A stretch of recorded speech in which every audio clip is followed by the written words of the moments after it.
objective is mine. Taking C. Take the objectives. C locked down. We're pulled ahead. Enemy took Alpha. Enemy took Bravo.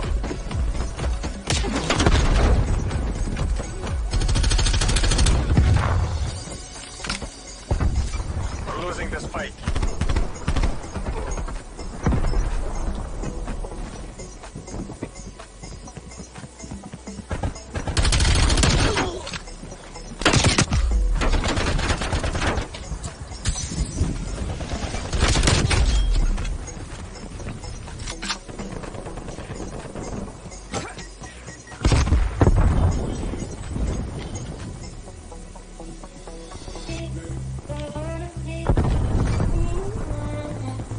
B locked down. Throwing granada.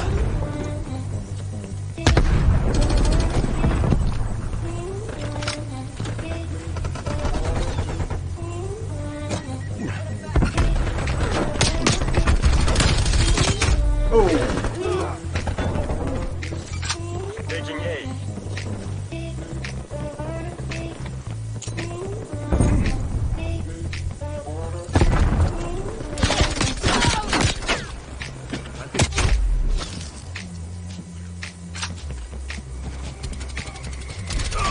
We're taking control.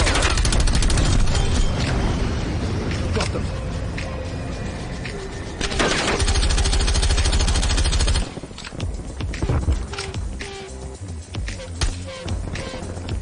Hostiles 5 minutes established overhead.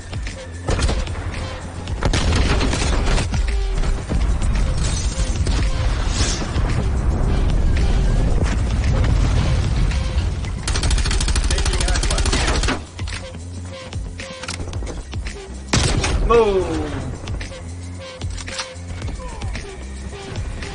Losing B. Throwing frag.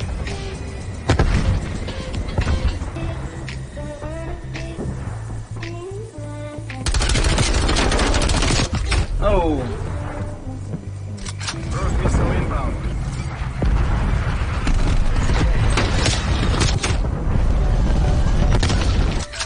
Missile.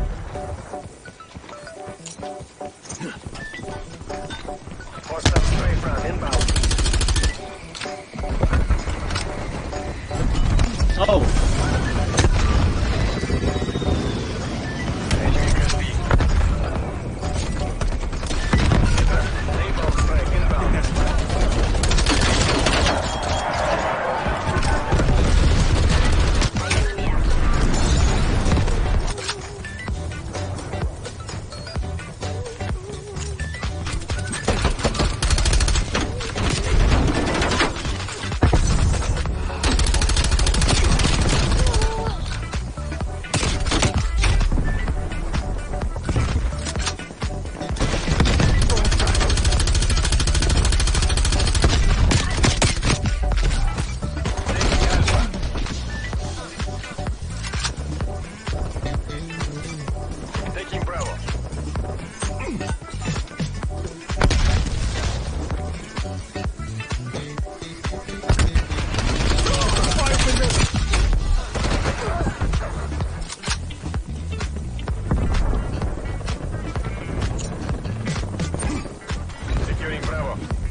has Charlie.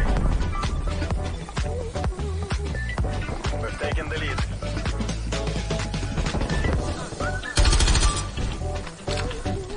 Losing Alpha. Oh.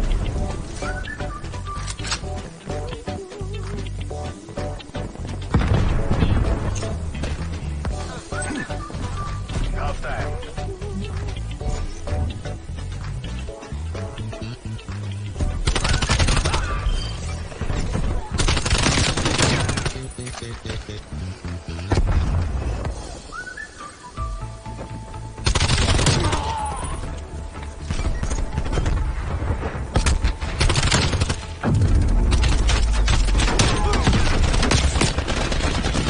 Switching rally points.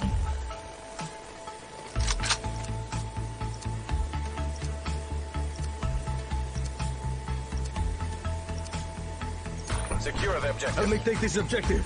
There's the objective. Taking A.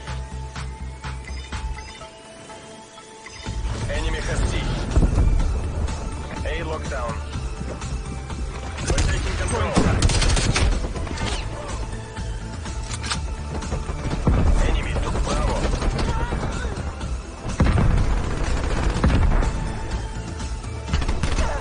Planting gas mine.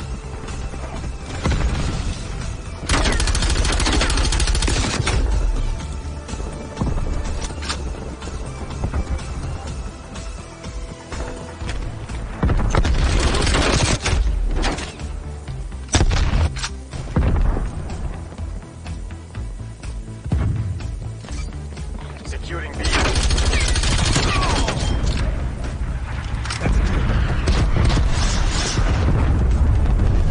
Throwing granada. Securing C. Ah. Secure.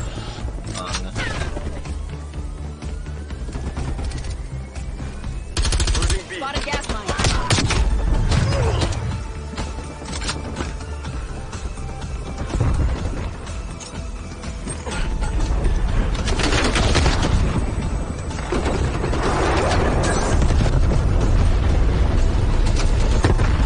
We lost B.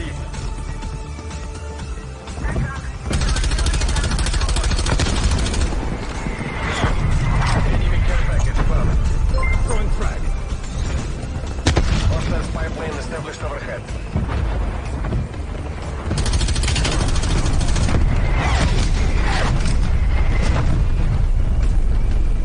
Hostile care package inbound. Taking Bravo.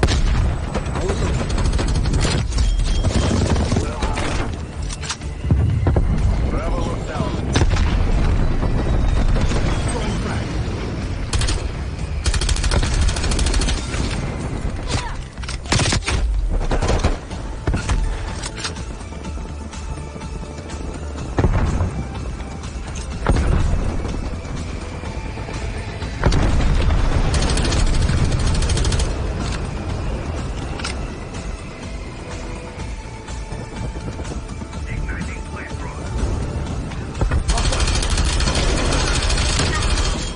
Threat neutralized. We're pulling ahead.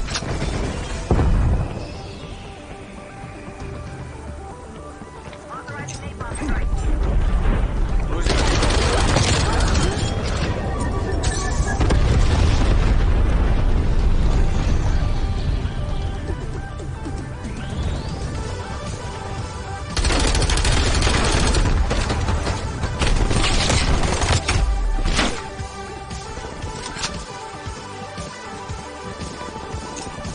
Throwing frag.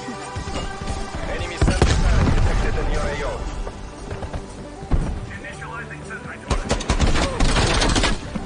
Losing Bravo.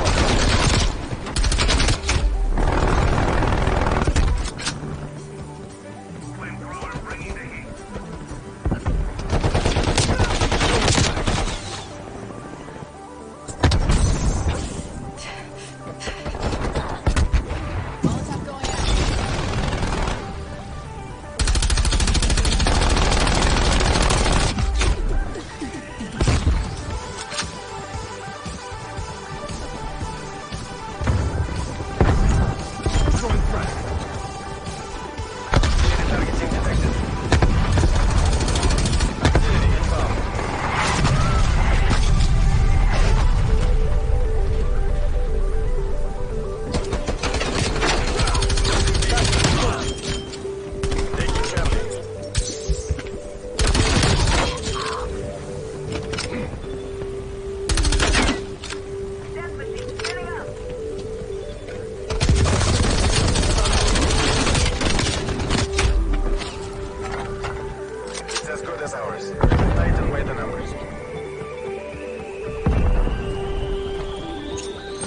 Enemy don't reach.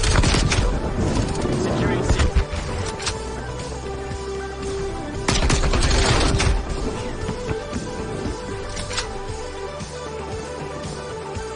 Enemy napalm strike incoming.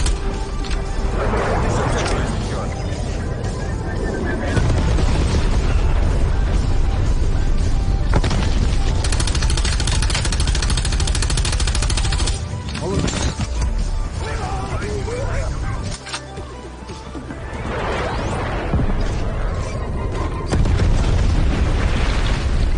Losing C.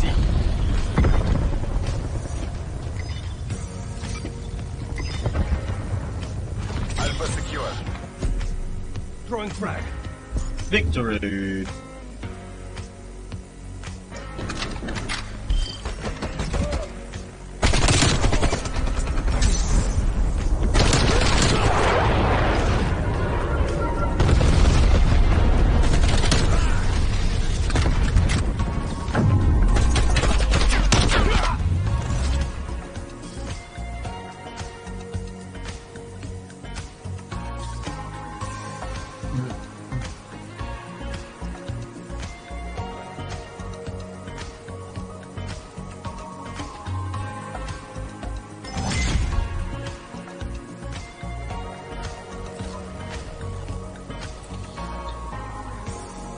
Shoutout sa lahat naman nanonood natin na yan. Sunod na yun. Sabad sa nasunod niyo, Reka Mendez Lumintad. Sure, sure na listener.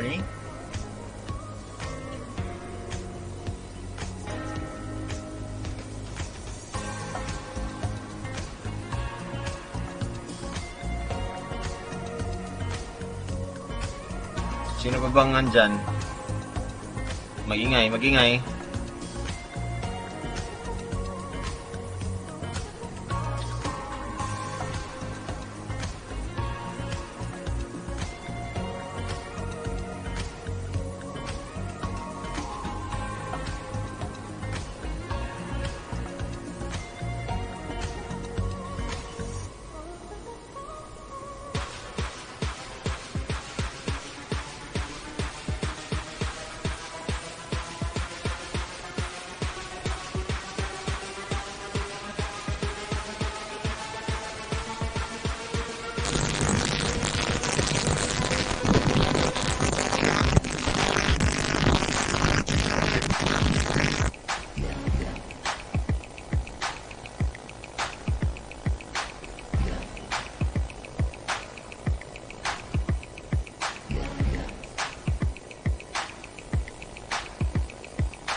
Ding.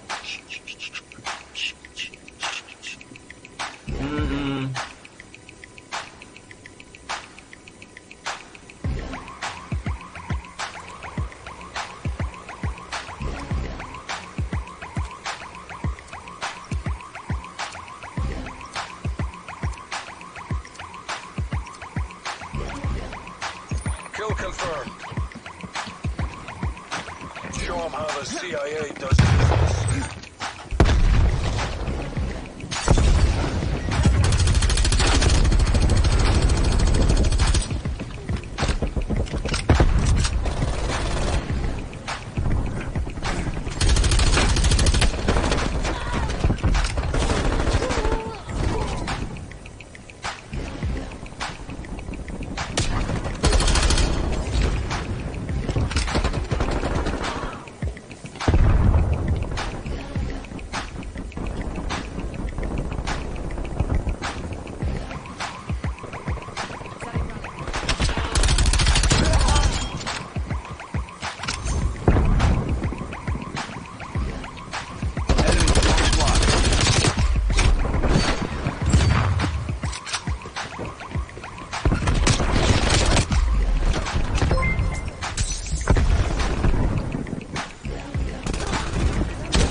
Oh!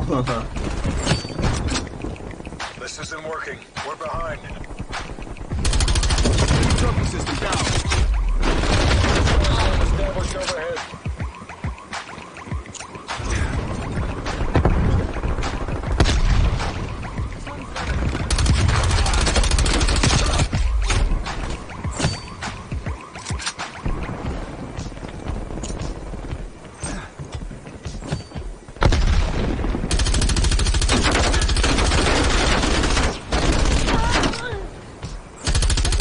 Enemy sentry turret detected in the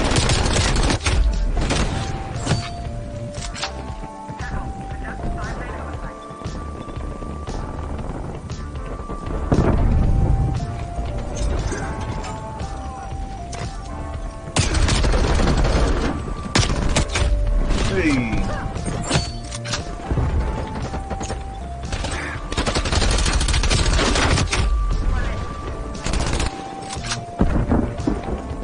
Throwing frag grenade. enemy spy plane inbound.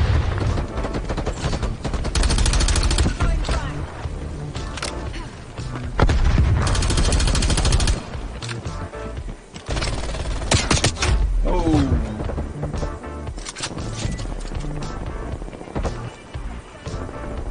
Arming gas mine.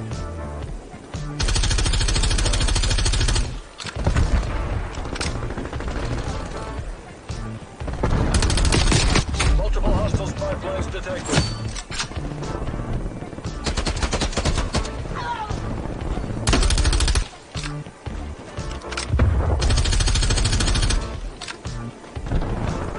Grenade out. Oh! Nanay.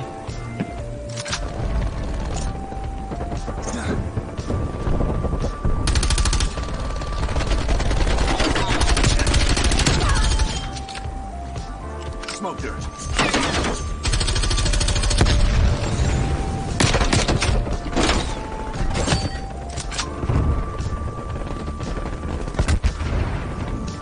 Throwing frag grenade.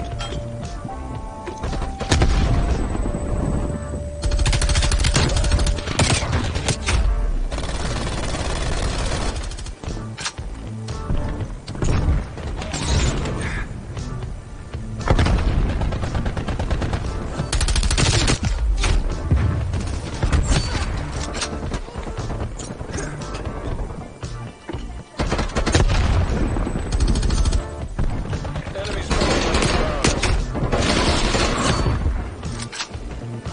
This is Friendly frag grenade. Gas mine planted.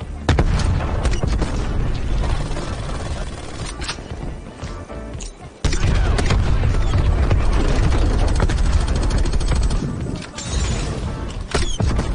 Aman to. Baba?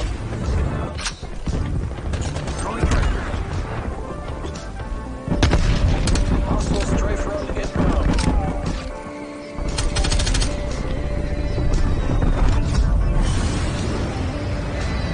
Oh, grabe naman. Grenade out.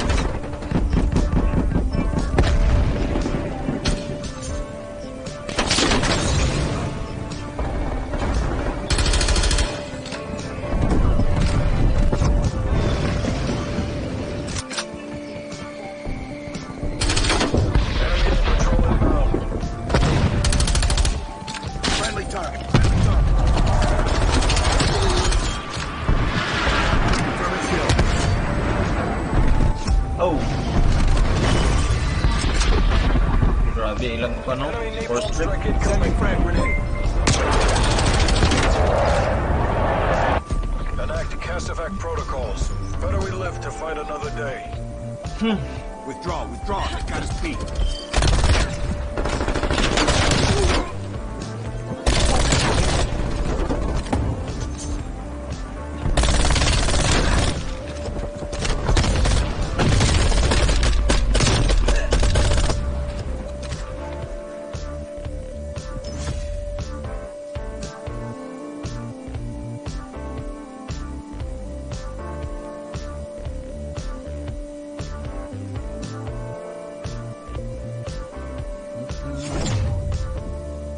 tier 9.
Domination. Taking Alpha. Capture the objective. A locked down. Enemy is Charlie.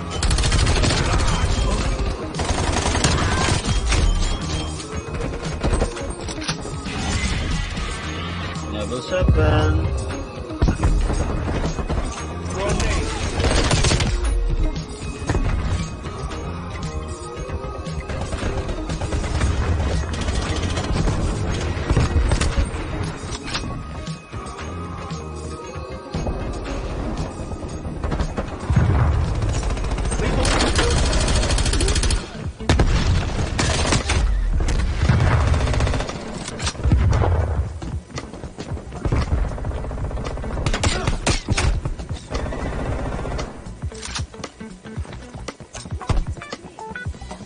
Throwing frag.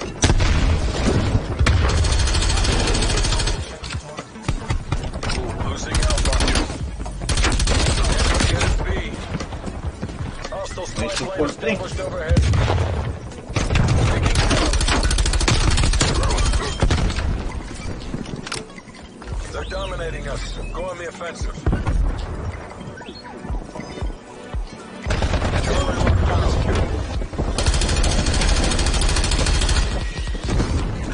Securing A. Grenade. Losing Charlie. Alpha secure. Enemy has C. Taking B. Losing A. Taking C.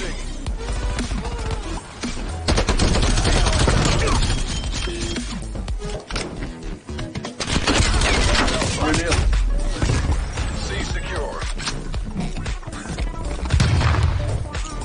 Lethal.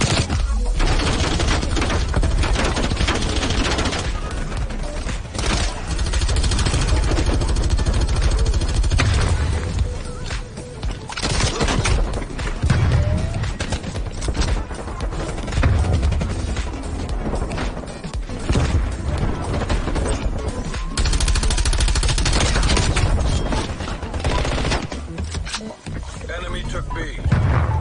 Uy, B. B, good morning.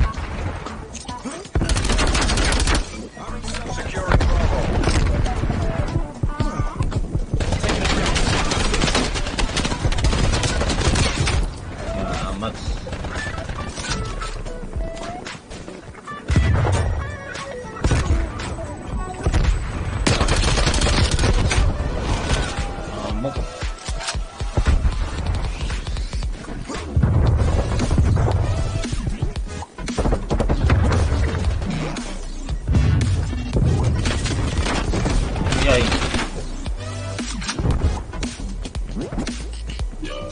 Hostile spy plane established Eat overhead. this.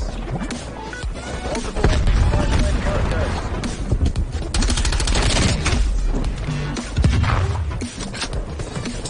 uy.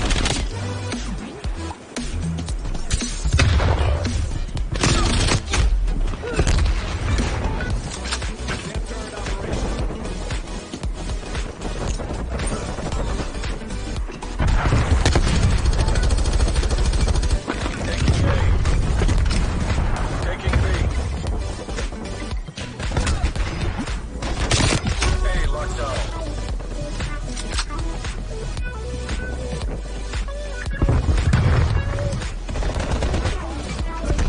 Capture it. Location secure. Maintain current posture. We lost Charlie.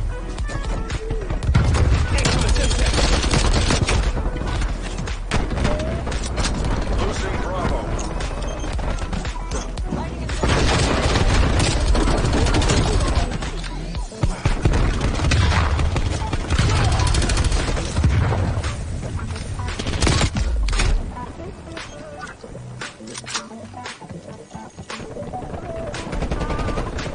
Losing B.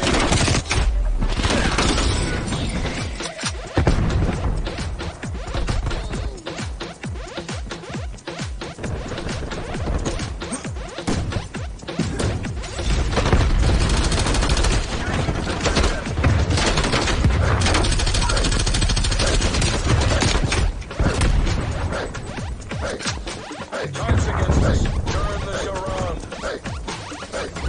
Securing Charlie. Losing Alpha.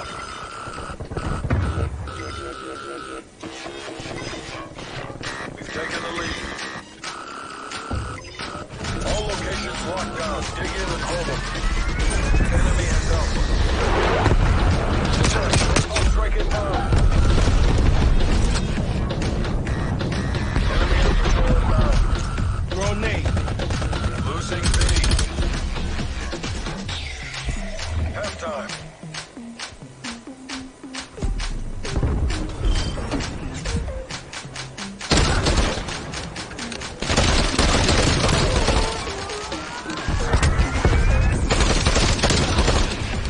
Hostile down. Send to neutralized. Switching rally points.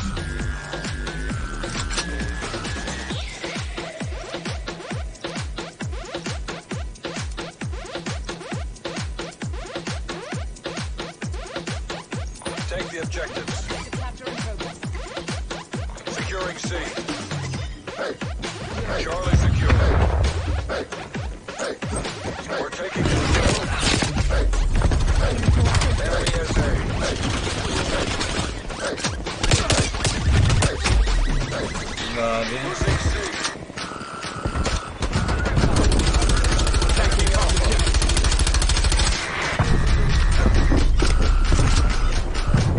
Bravo locked down.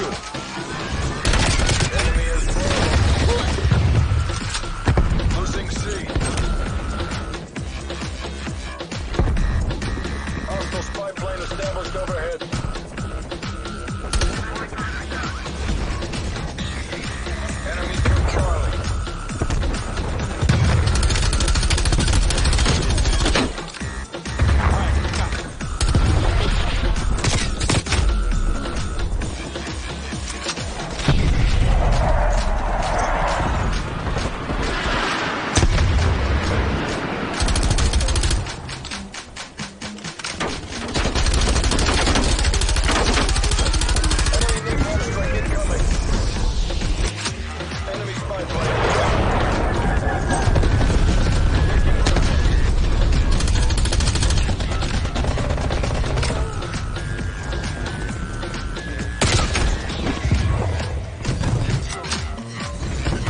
Securing B.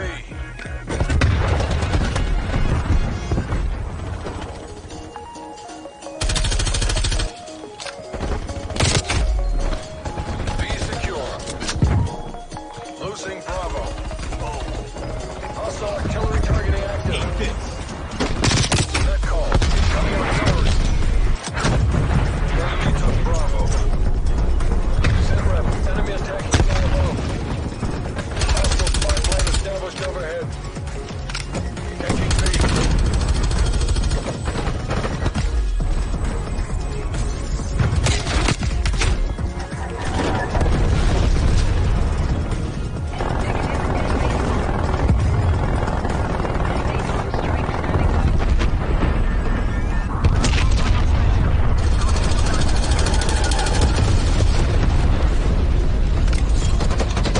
On the objective.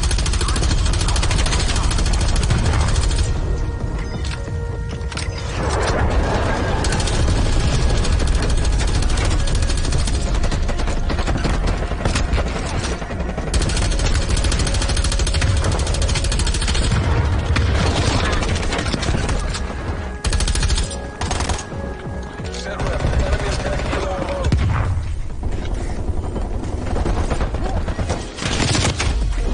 Losing Bravo. Net call. Hostile air patrol detected.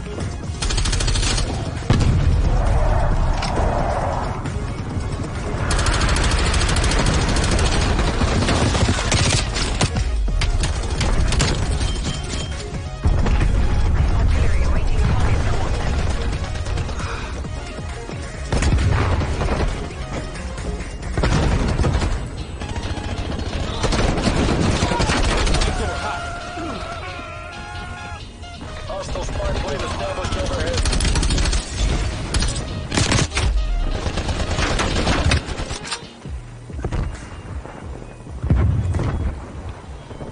We've taken the Remaining lead. targets for artillery strike.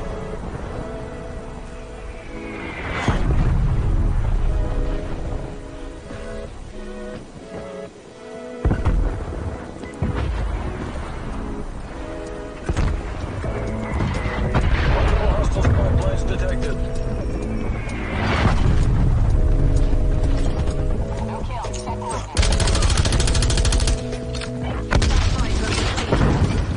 Securing Charlie.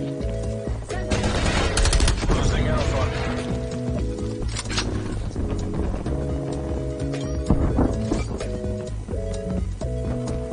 We lost B. Lethal out. Charlie locked down. Losing A. Taking Bravo. Victory's close. Wrap it up and let's go home. Throwing nade. We lost A.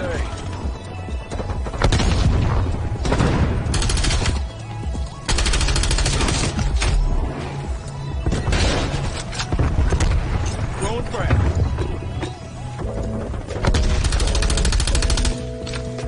Enemy spy plane inbound. Cover gunner established above. Securing Alpha. Capturing. Charlie. Okay. Securing B. Eat this. Alpha secure.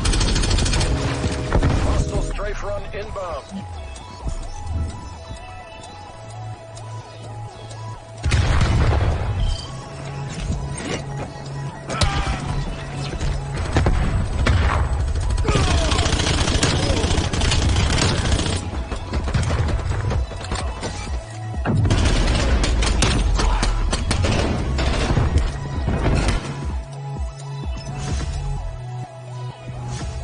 Wow.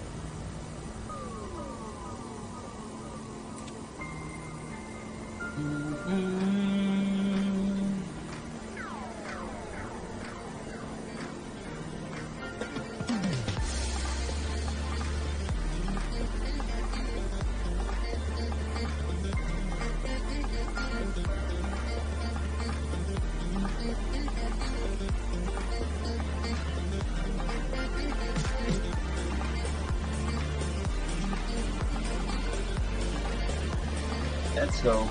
Let's go, let's go, let's go.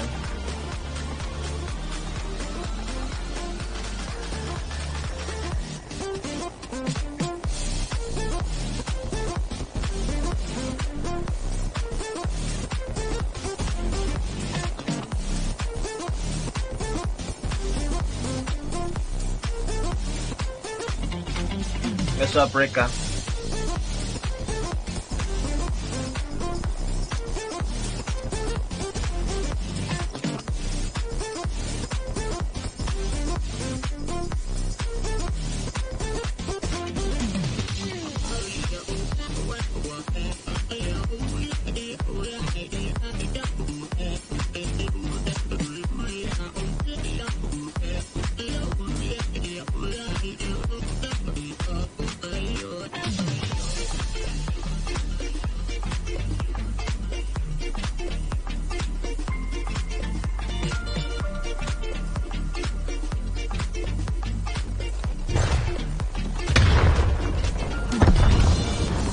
Secure.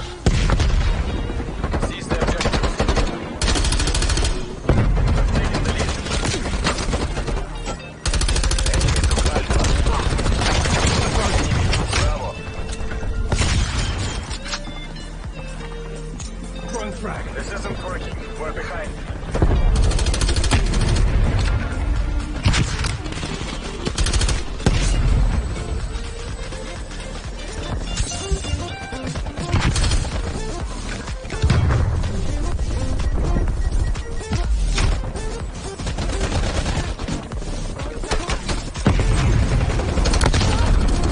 Losing speed. Enemy spy plane them down.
Ship out. It's not over. Regroup and fight back.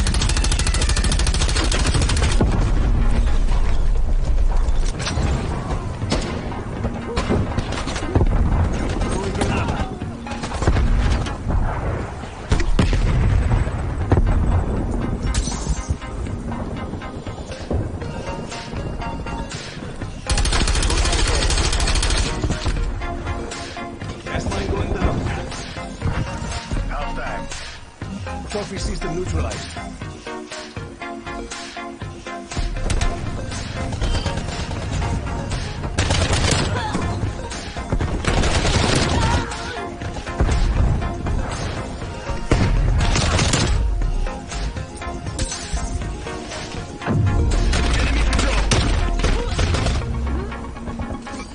Switching sides.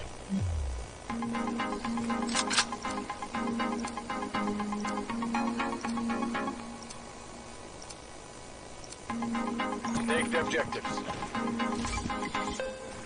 Taking Alpha. Alpha locked down. Enemy has C.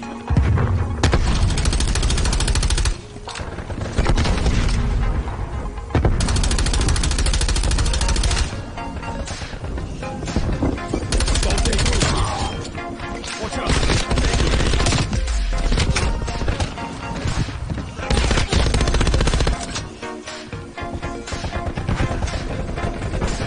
Throwing frag.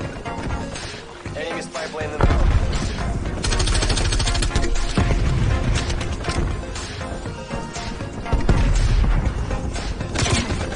Taking Charlie. Enemy took B.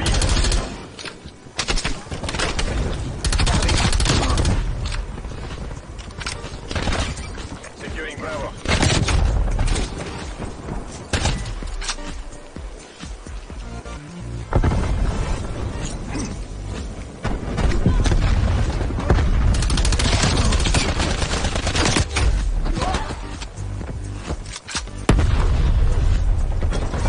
Throwing granada.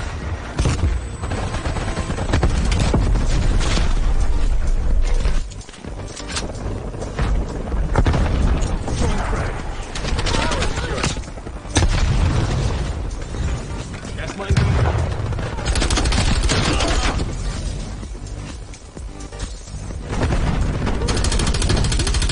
Enemy sentry turret detected in your AO. Losing A.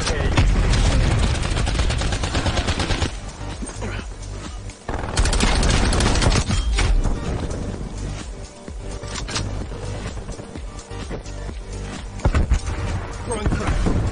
Losing Bravo. Napalm strike incoming.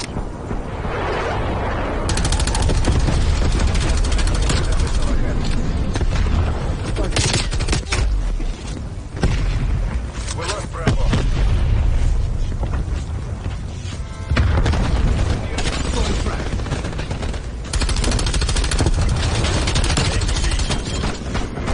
Concentrate. Enemy napalm strike incoming.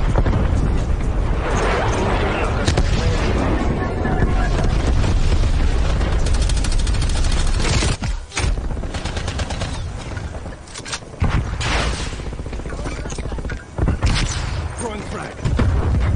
Enemy sentry turret detected in your AO.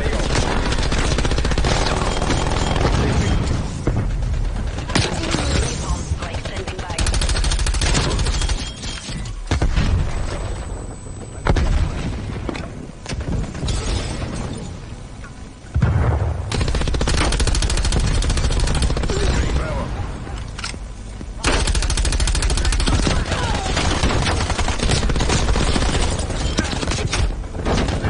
Losing A.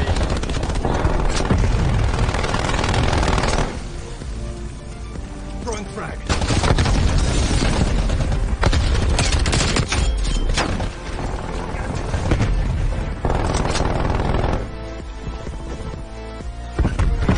Target ordering artillery operation.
Team deathmatch. Deathmatch. Best of luck, soldier. The folks back home are counting on you. Throwing grenade.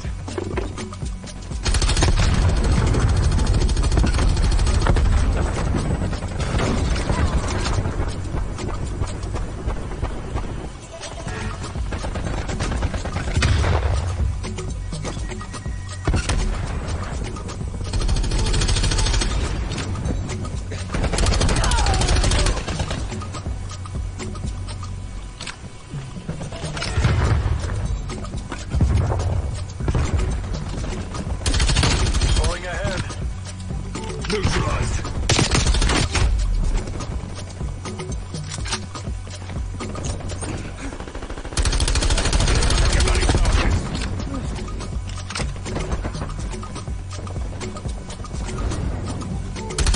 Cover the enemy, bastard.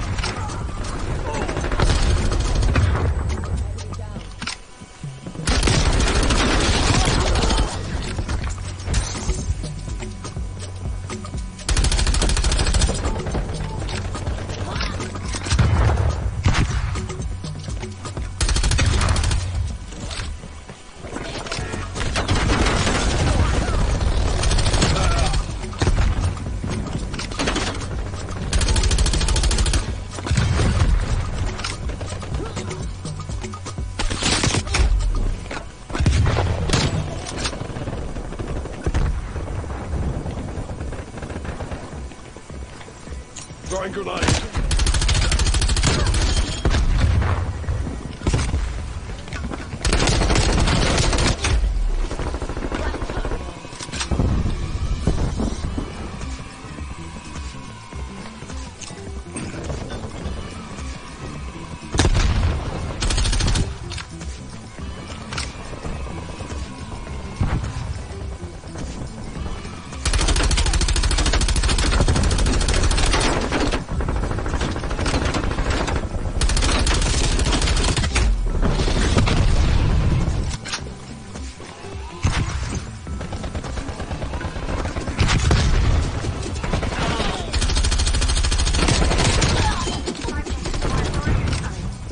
Hostile spy plane established overhead. Target removed.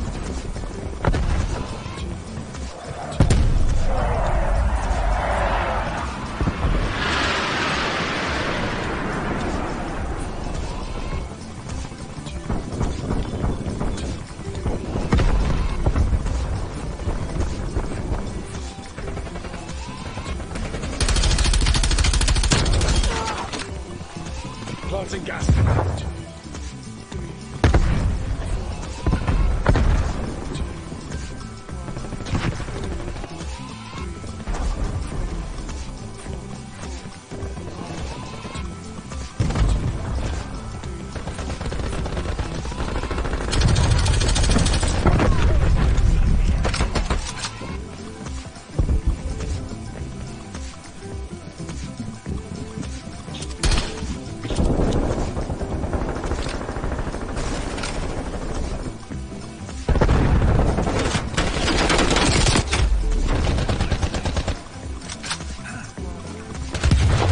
Throwing grenade.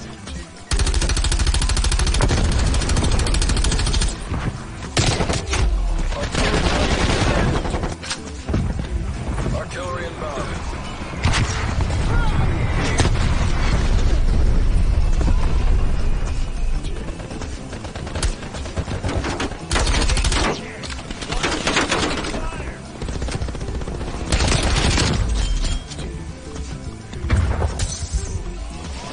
Bullseye disabled.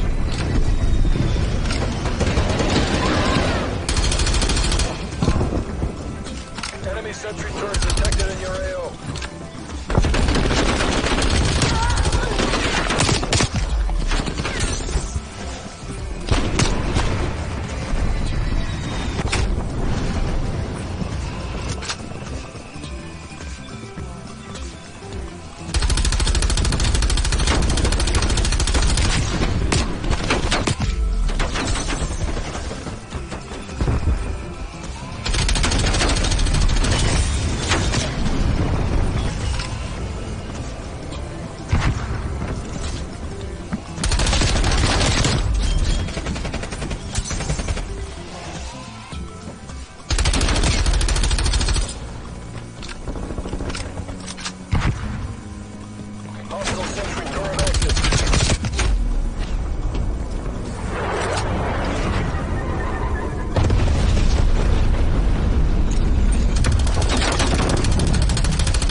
Nicely done.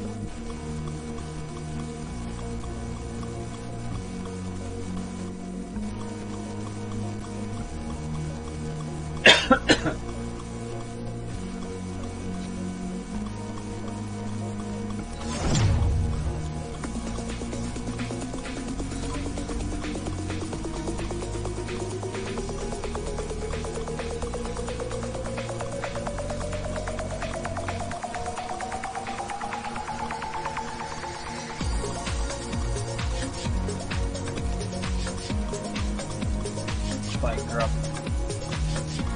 Spike drop.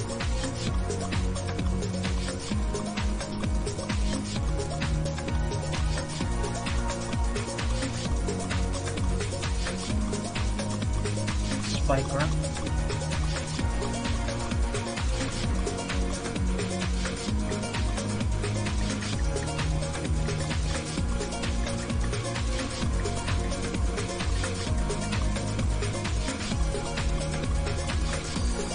Wait, spike drop. First. Spike drop.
Spetsnaz, you have a green light. Вперед!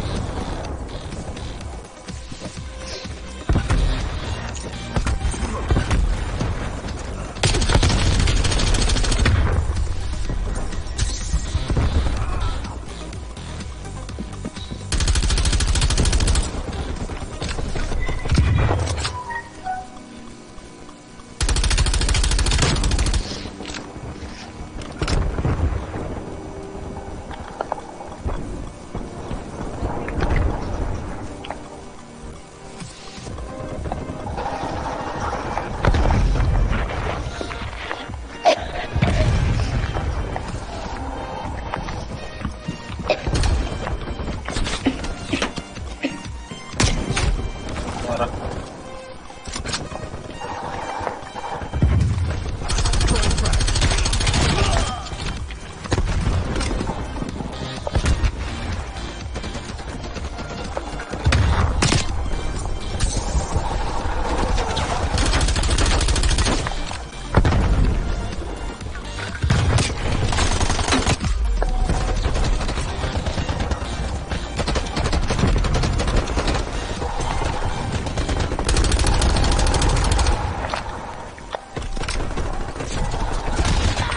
I think that's mine.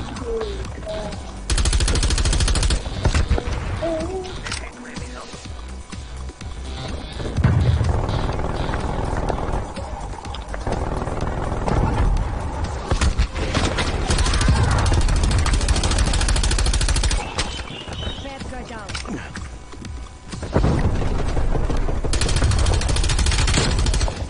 Enemy spy plane inbound.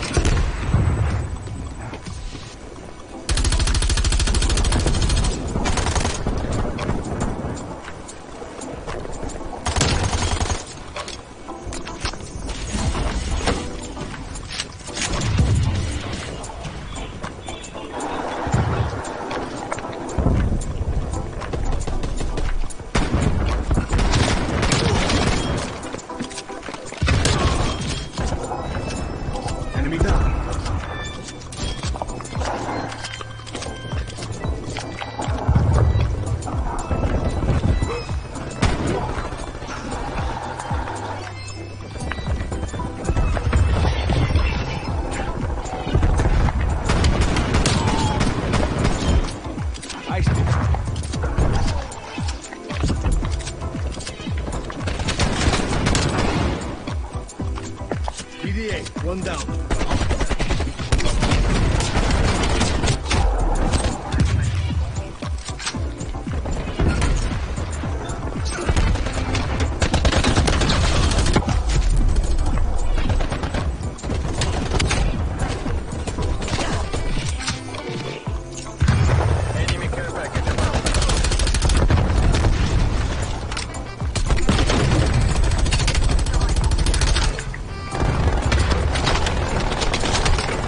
position. Commencing capture Taking operation. C. Secure the objective. Enemy Alpha. C locked down. Securing B.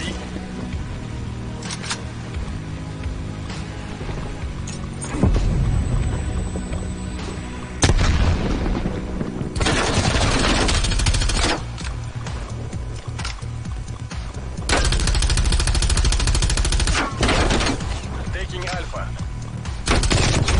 Losing Charlie. Enemy has Charlie.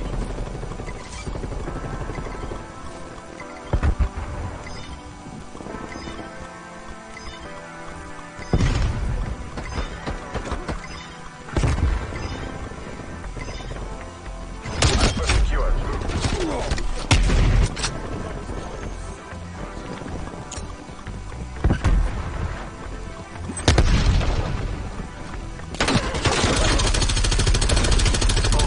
Enemy pipeline inbound. Enemy has Bravo. Taking Bravo.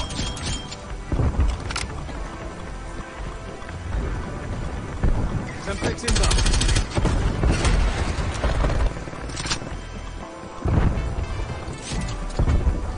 Gas mine going down.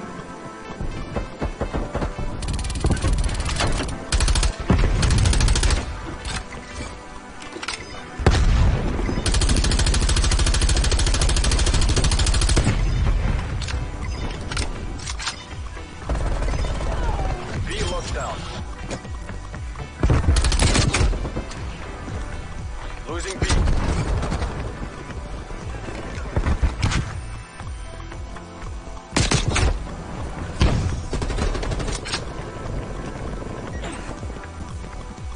Enemy has B. Losing Alpha. Taking Charlie. We're being dominated. Get aggressive. Clean shot. Charlie locked down.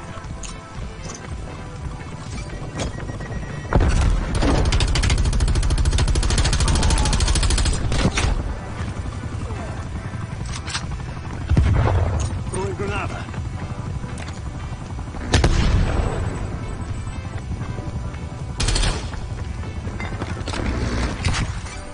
Taking A.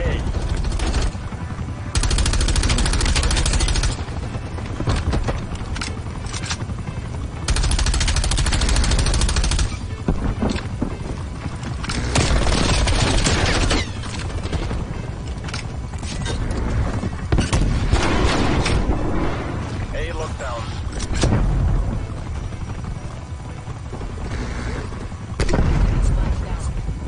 Enemy has C.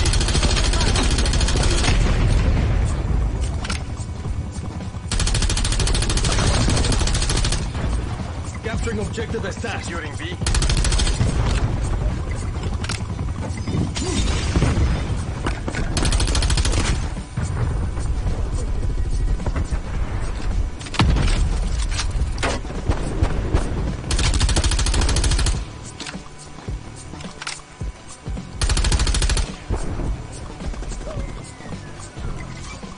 Securing Bravo.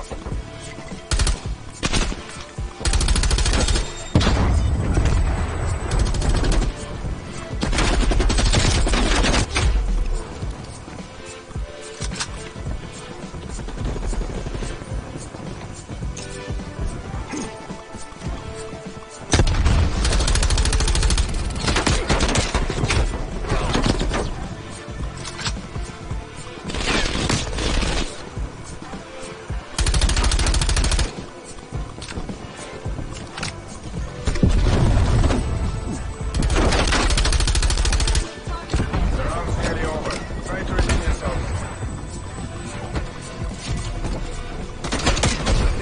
Taking B.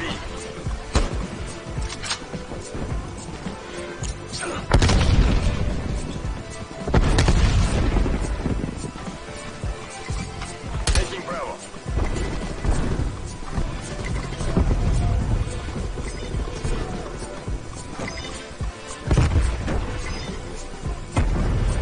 Half time.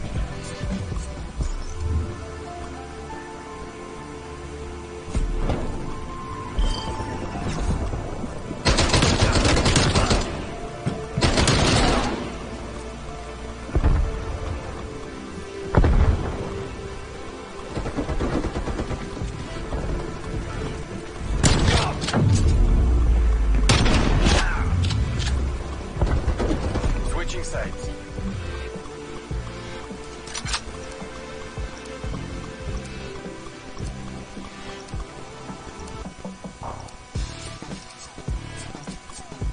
Take the objectives. Securing A. Enemy took Charlie. Alpha secure.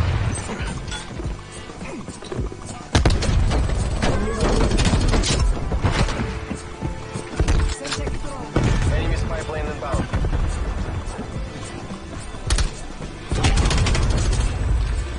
Enemy took B. Frag.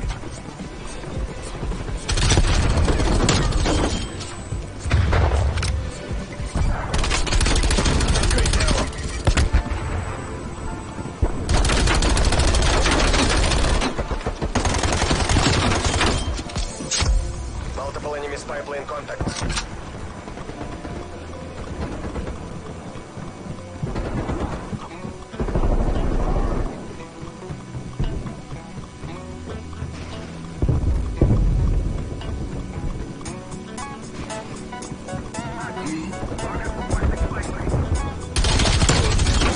Securing Charlie.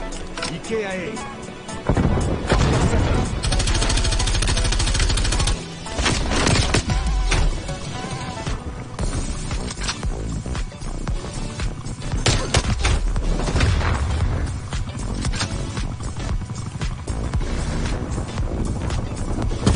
Enemy mine neutralized.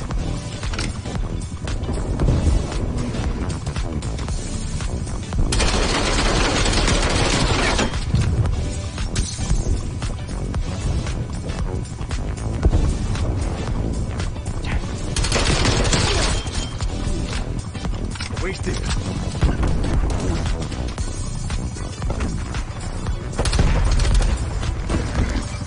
Taking Charlie.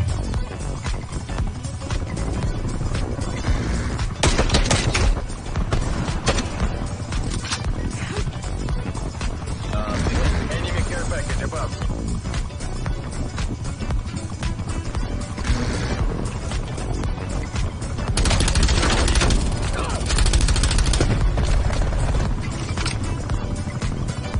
Hostile spy plane established overhead.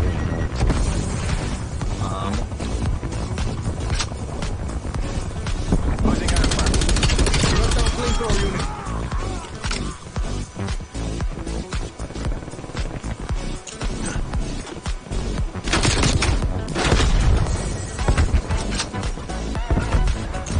Throwing grenade.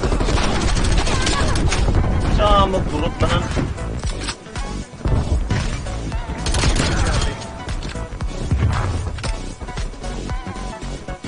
Throwing frag. Enemy gunship inbound on your location.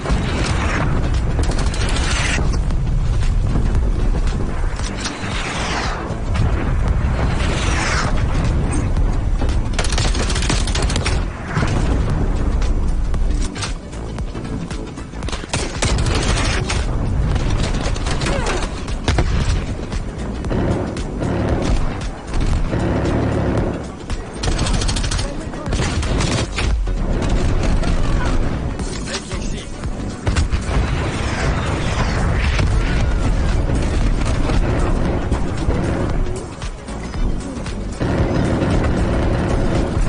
Losing Alpha.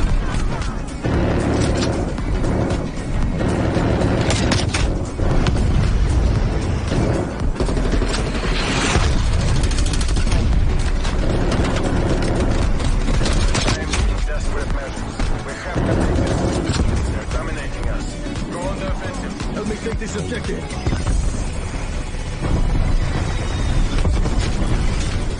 He's locked down.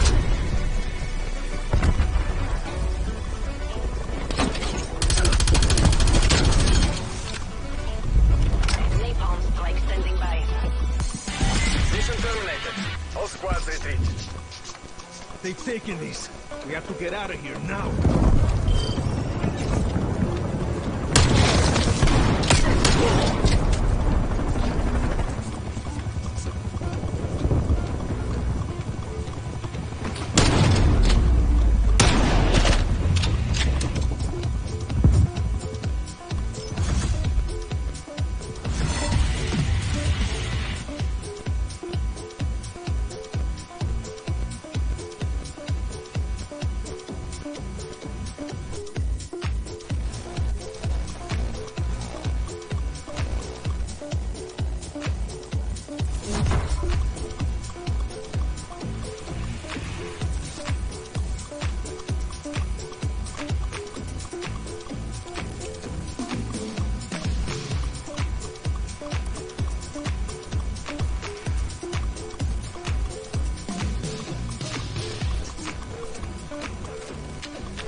deathmatch. Green light. Igniting Molotov. Taking the lead. Enemy is down.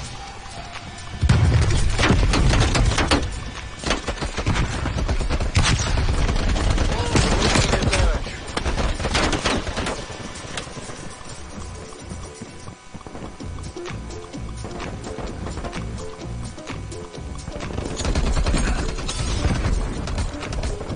We've pulled ahead.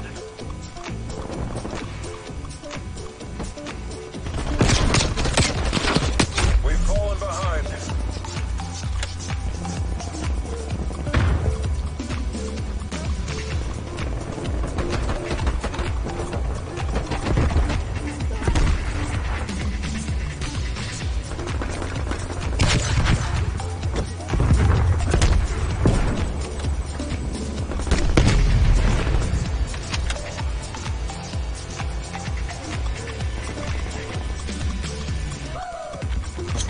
Molotov going out. We're taking control.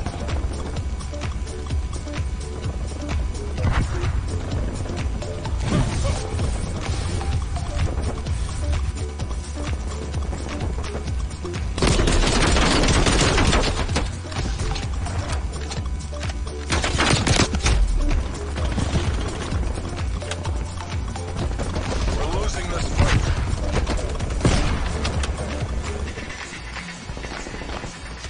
Pulling ahead.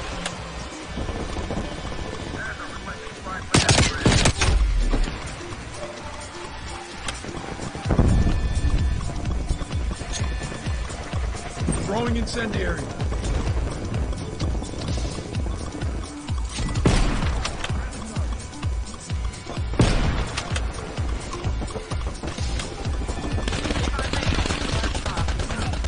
Enemy spy plane inbound.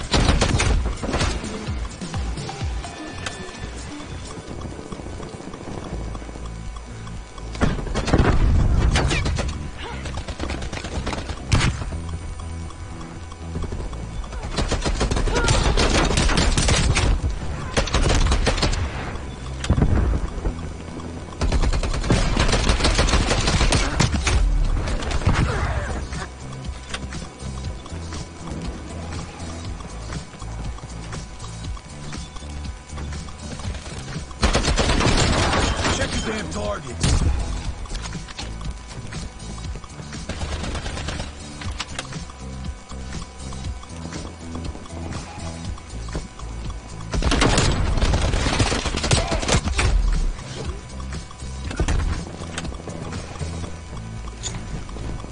Igniting Molotov.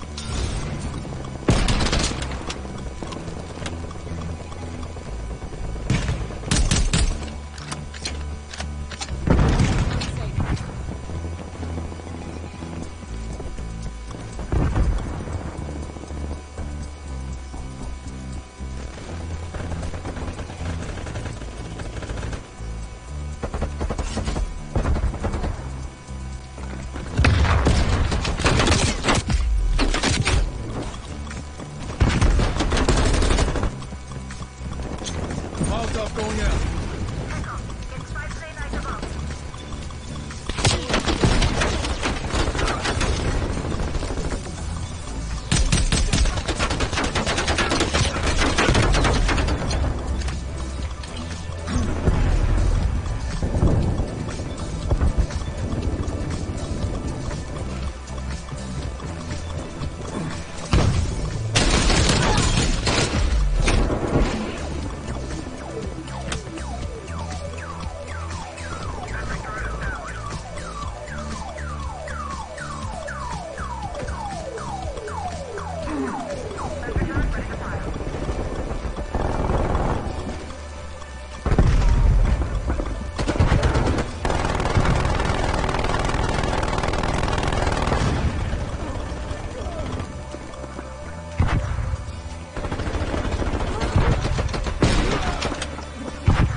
Enemy napalm strike incoming.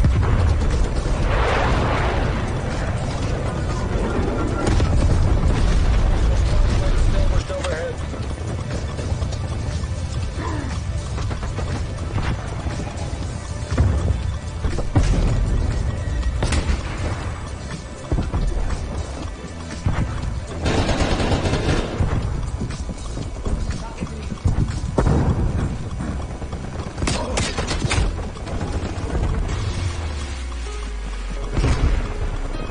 Almost there. Hold fast, people. Igniting Molotov.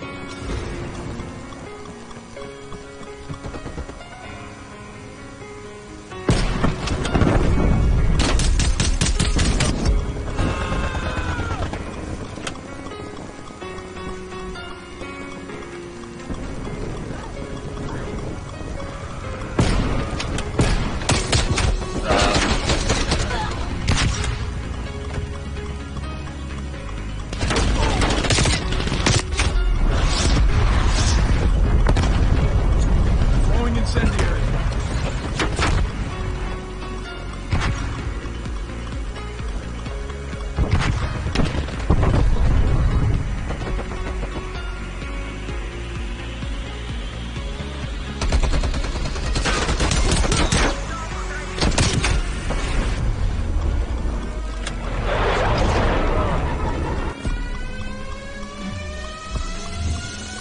Ay, gumara pa kayo.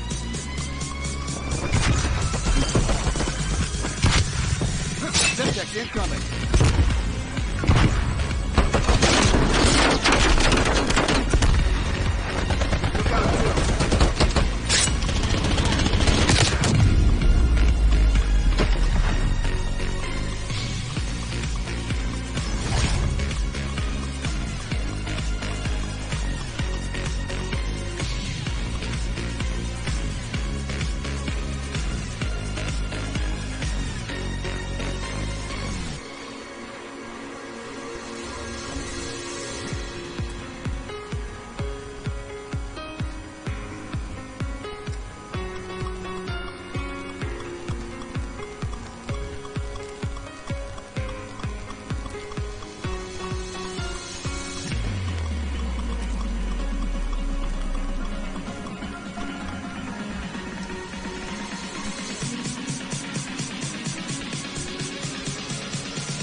Throwing frag.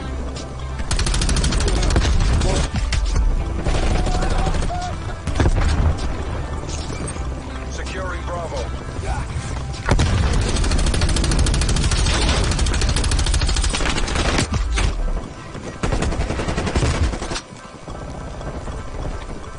Throwing frag.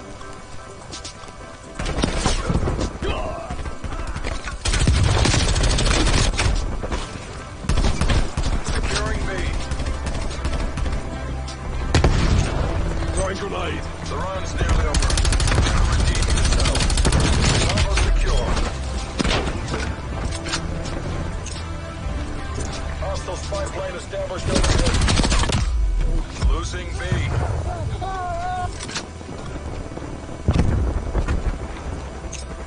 Throwing frag.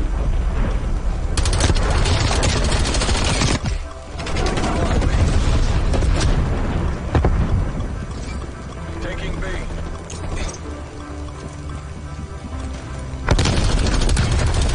Heads up. Halftime.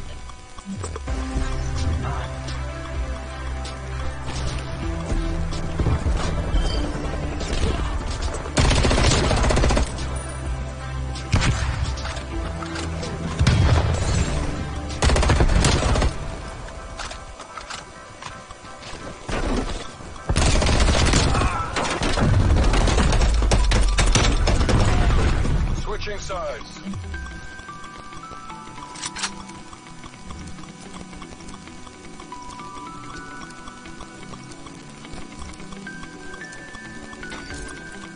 Take the objectives.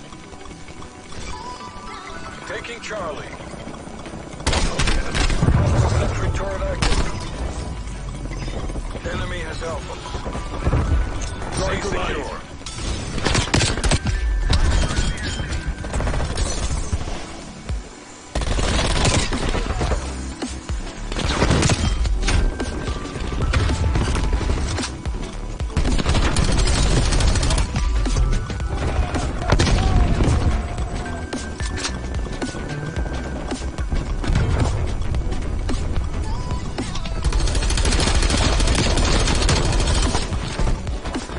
Enemy took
Hostile strafe run inbound.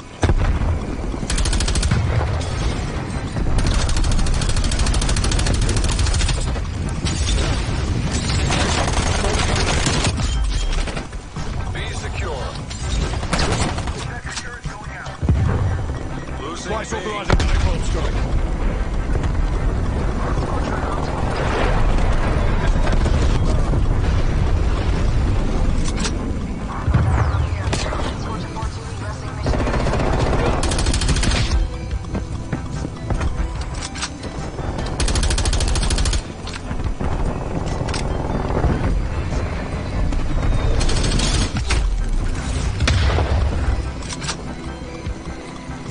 Throwing grenade. Enemy at B. Send weapon. Enemy attack helo above. Taking fire. Desperate times mean desperate measures. We have to take this.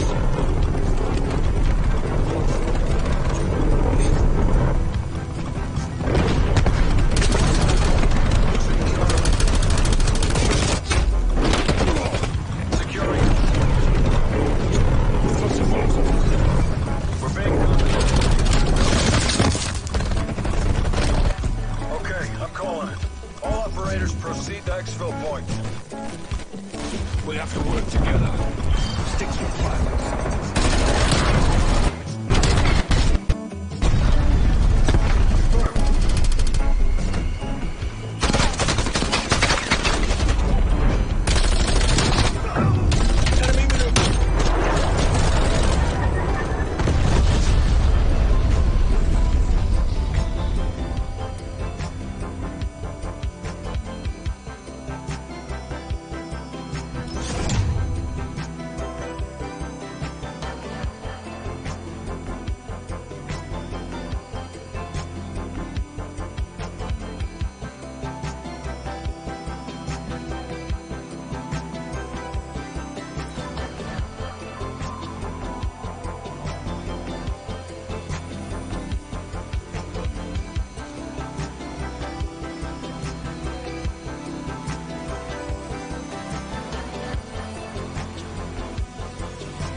Assume all contacts are hostile. Molotov out. We're in the lead.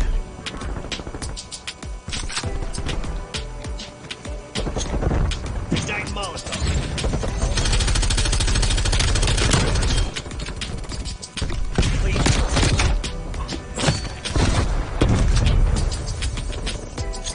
We've fallen behind.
going out.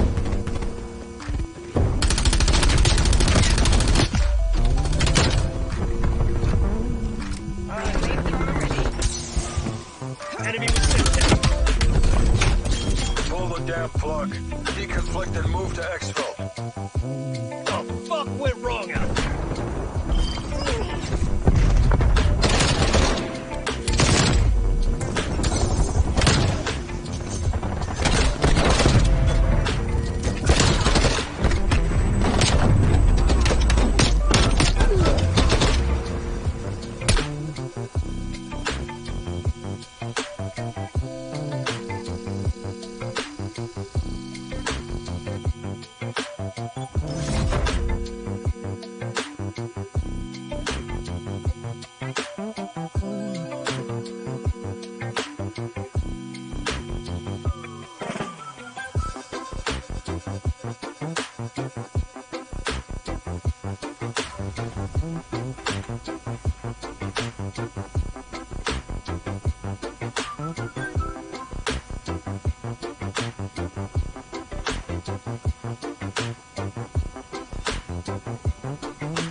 Clear to engage.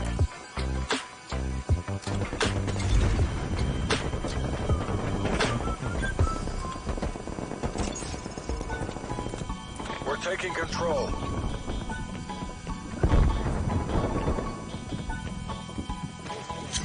Pull yourself out.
Gas mine.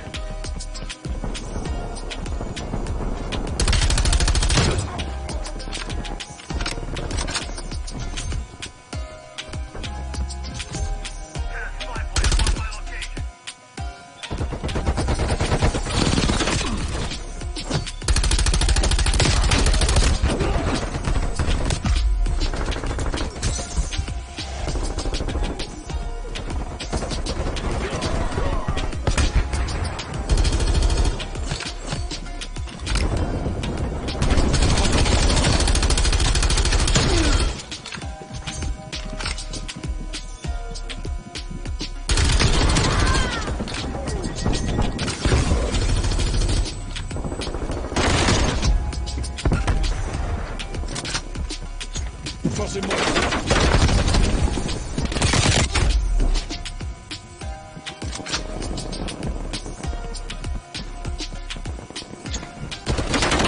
Tossing Molotov.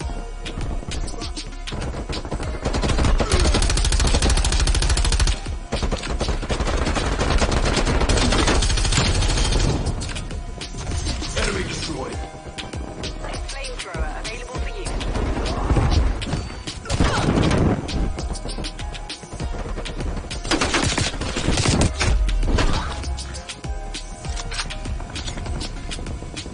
Tossing Molotov.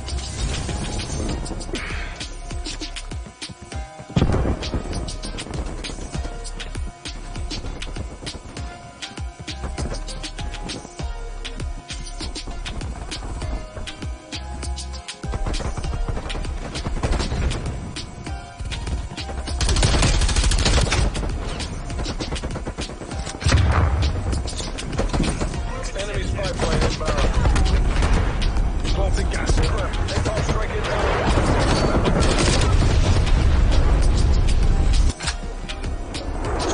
Molotov out.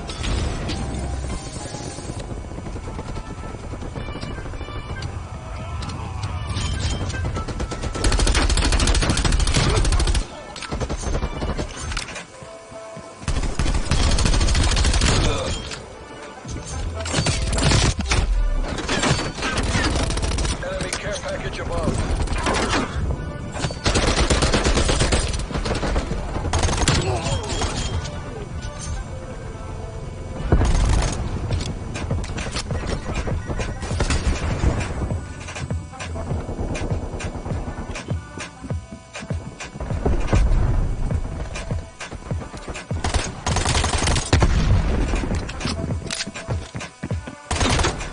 Eyes on Archer.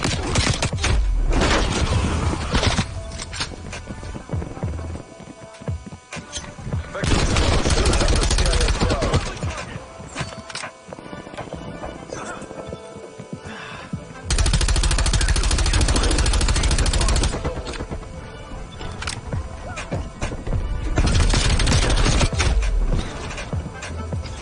Hostile care package inbound. Enemy care package above.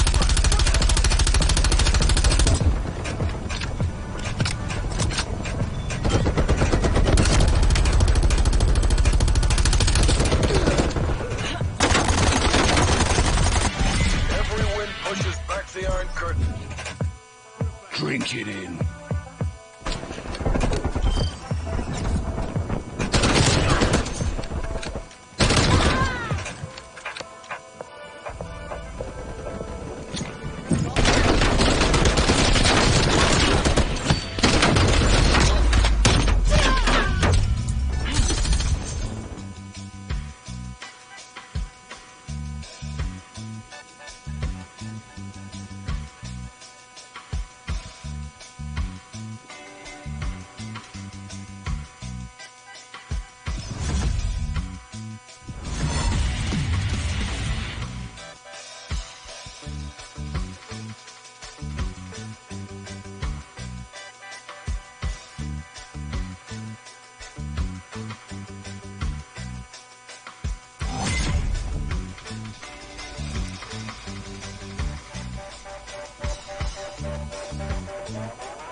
Team deathmatch. CIA team, defend our freedom.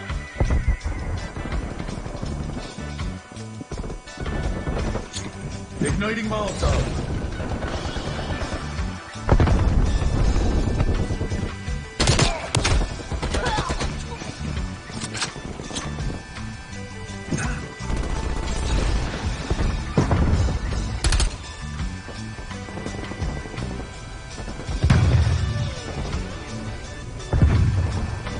Pulling ahead.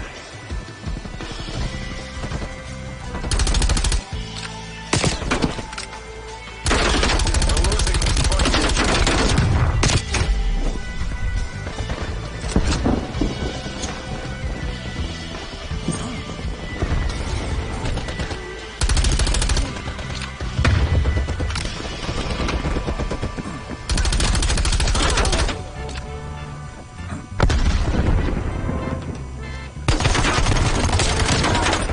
Taking the lead.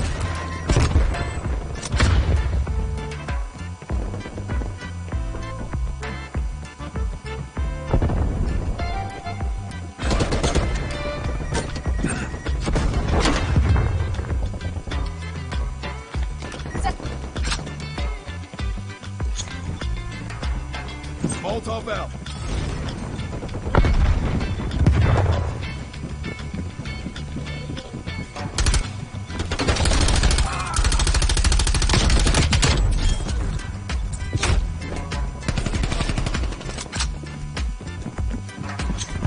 Igniting Molotov.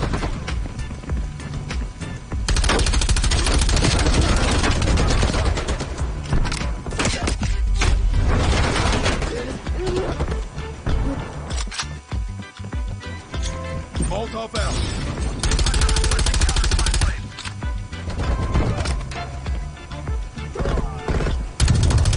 Immediate proximity mine.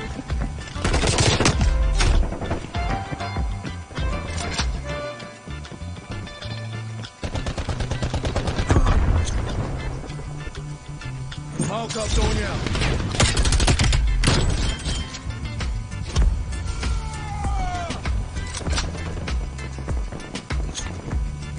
Throwing incendiary.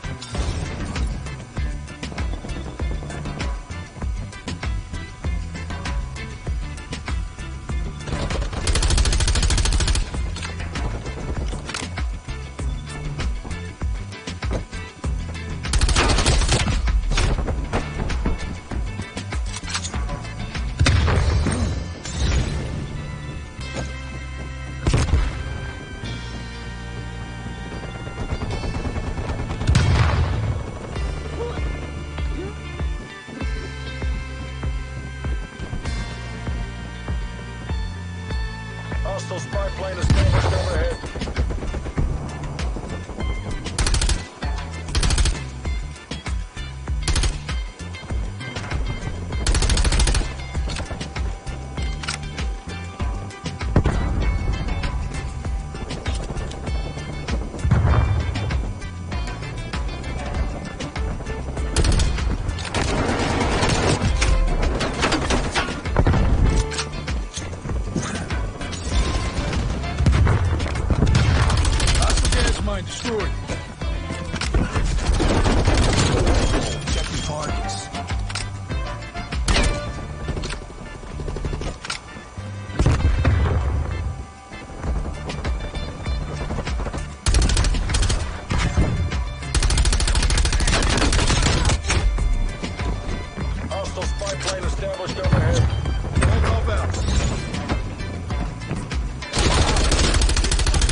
Throwing incendiary.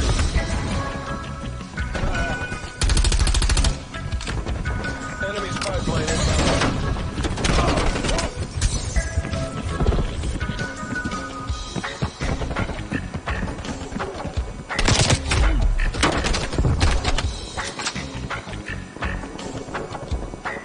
Neutralize gas mine. Napalm strike inbound.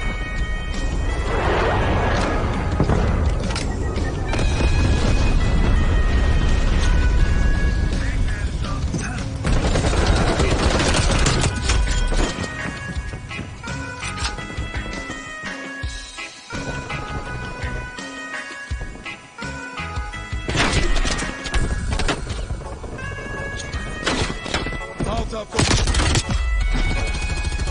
Hostile spy plane established overhead.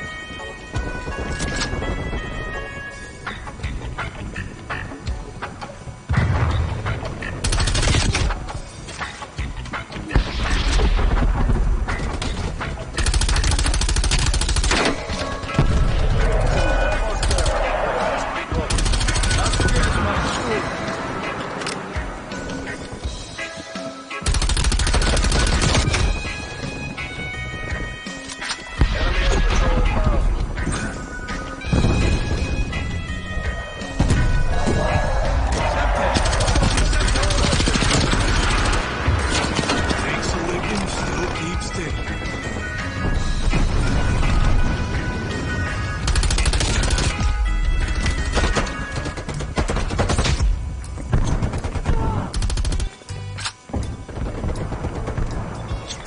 Throwing incendiary.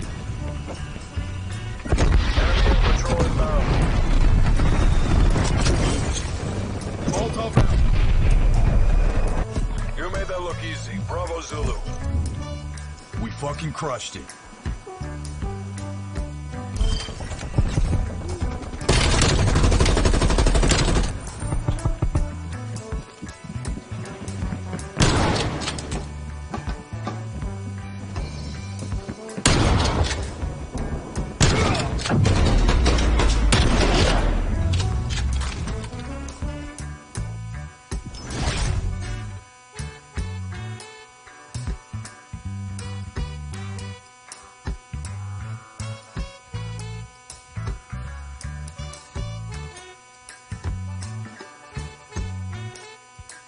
Yo, what up? I'm Makoy of Nostalgia Digital Film, and in this video we are going to review the Sam.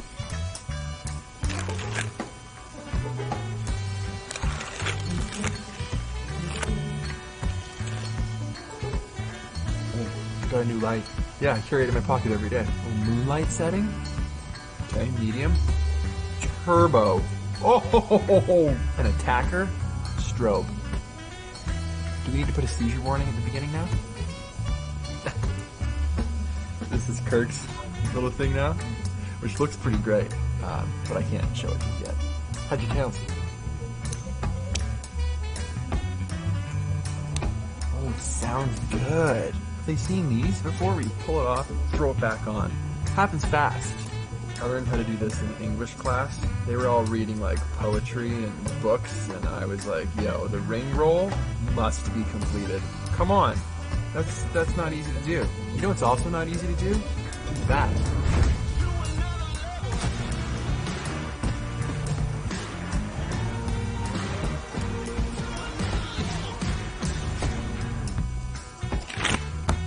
What's up, everybody? Peter McKinnon here. Welcome back to yet another video, and today we're diving in to a behind-the-scenes shoot for a pretty large client, a project that I did for them that's finally been released, so I can talk about it now. There's a lot to learn. What is it, you ask? It's when Kirk and I went to Saskatchewan to hang out with Can-Am, David Ostercruiser, that crazy off-road guy that has a giant quad that sounds like a beast out of hell. And we shot the commercial and the little ad spots for the new Commander XMR. I should just start by showing you it. So here is the little 20-second off-road live-in Commander XMR ad spot vignette. Check it out. Here it is. It's 20 seconds, and you'll be right back. I work hard every day for a working man's pay, but I'm letting loose tonight. I think I'm gonna rise up. Ain't nothing gonna hold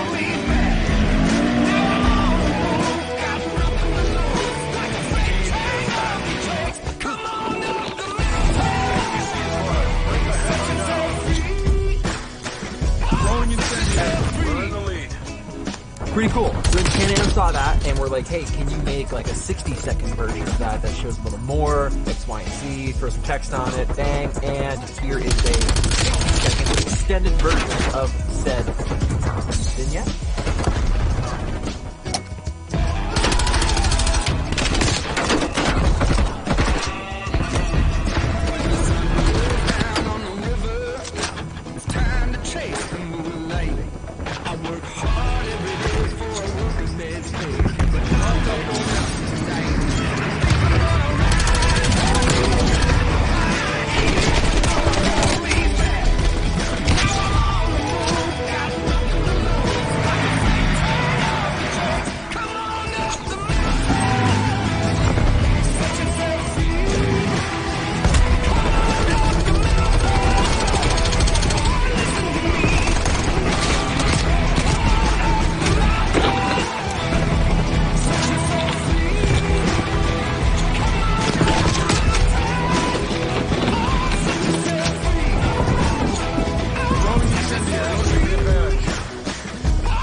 So there you have it. The first thing with this little ad, we were there for 3 days shooting for 20 seconds. That's the one thing I had to continue telling myself over and over was, don't overshoot this, you literally only need 20 seconds. Now, it was after the fact that when I came back and said, can you make a 60-second version that you like for 20 so much, can you extend it? That's where my overshooting tendencies came in handy because I had more clips that I could add to it that I didn't have time for in the 20-second slot. So that was beneficial. But I did have in the back of my mind, Kirk as well, not to overshoot this project because it was only 20 seconds long. I have two schools of thought on that. Sometimes I like having the extra footage. If a client does come back, if I want to go back and find stuff for a reel or for a video, for overlays, I want to look for photos. I like being able to have a huge selection of things to choose from, maybe even beyond what I didn't use for a professional ad once it had been released. And if I didn't shoot enough, I would only have what I needed for that 20 seconds and that's it. If the client came back, if I needed to reference something, there would be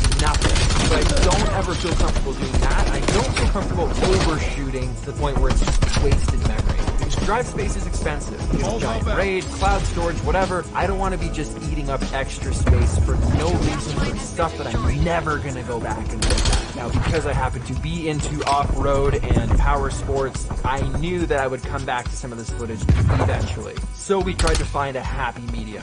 Now, where this probably proved the most difficult was in the edit. You've only got 20 to 30 seconds. I thought to myself, they want 20 seconds, but I'm sure that's 27 seconds. Suffice. So it came down to picking which shots got to be that officer wanted to feature a new vehicle and show a lot of the features of that vehicle, like tires and David himself, who is the person that we're highlighting here in this 20-second spot. So a lot of the juicy B-roll and the epic mud splash stuff that I loved that I initially put into the first cut was removed because, well, it makes sense. We're trying to focus on David for this and his day in the life of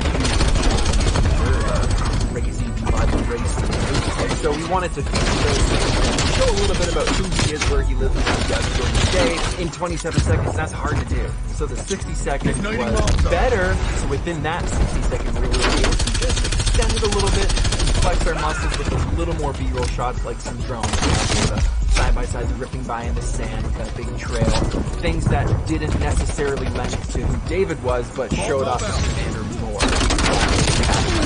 60-second spot. Now this video is brought to you by Skillshare, so if you do want to learn more about how to manage clients, how to grow a business, how to succeed as an entrepreneur, there are tons of resources on Skillshare with those topics on top of improving your photography and cinematography, and it's a service that I usually save these types of videos because I feel like it relates really, really well to people out there wanting to just do it themselves. Skillshare have thousands and thousands of courses for you to choose from, and I like to call it take advantage of so you can learn as much as possible. Some of the classes that I've showcased in the past are still some of my favorites, like some of the stuff Gary Vee has to offer. You've got really accessible classes like Chris Burkhardt teaching mobile photography. Even my friends Caleb and Niles from Moment have an epic course on mobile cinematography. Or if you want to get into scripting and shooting more, you can learn from the master who is designer and ADHD. Invaluable resources. So you know the drill, the first 1,000 people to click the link in the description and pause this video This isn't how we drilled it. Pull us back. and do it right now. Get a month-long free trial of premium Skillshare service. So I highly recommend you do pause this video, click the link, sign up, do yourself a favor. You'll be super happy you did, and learning is never a bad thing. Now speaking of that shot with Commander Rich finding the sand, there was some footage here. I think we probably have some raw clips we can show. We had the RS2 set up. I had it all Raven-eyed. I was filming it from my phone. Kurt hopped in the follow side by side. David took off. Kurt took off behind David. David peeled straight out of where we were filming, and within, I don't know, I want to say 15 seconds, sand just full blasted the gimbal, and it completely shut off. That was the last shot I ever used that gimbal for. Fully broken, doesn't work, gone, dead, over, done. So having some sort of contingency plan is probably a good idea for when equipment malfunctions, especially if you're shooting a lot of like rough terrain stuff, like off-road. You gotta keep in mind you're thinking about mud, because water, elements, all things that hate camera gear. So this particular interest that I have, I knew would be difficult. So when we packed for this trip, I did bring extra bodies, did bring extra lenses. I kept them in the bag in the hotel room, but just in case something like this happened and the R5 got destroyed, I'd go back and grab my second body and I'd still be fine. Look at the Commander coming up and down these little hills through the forest, some handfuls of happens fast. I learned how to do this in English class. We're all reading like poetry and books. The ring roll. A project that I did for them. That's I work hard every day for a working man's pay, but I'm letting loose tonight. I think I'm gonna rise up. Ain't nothing gonna hold me back. Got nothing to lose, like a freight train off the tracks. Come on up the mountain, set yourself free. Oh, set yourself free. pretty cool. So then Can-Am saw that and we're like, hey, can you make like a 60-second version of that shows a little more, X, Y, and Z, throw some text on it, bang, and here is a 60-second extended version of said vignette.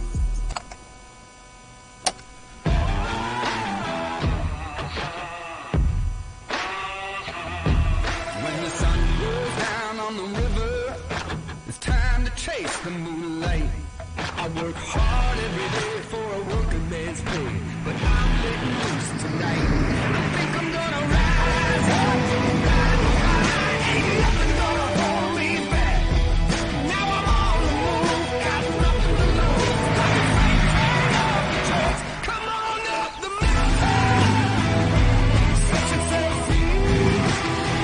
Come on up the mountain, boy, listen to me.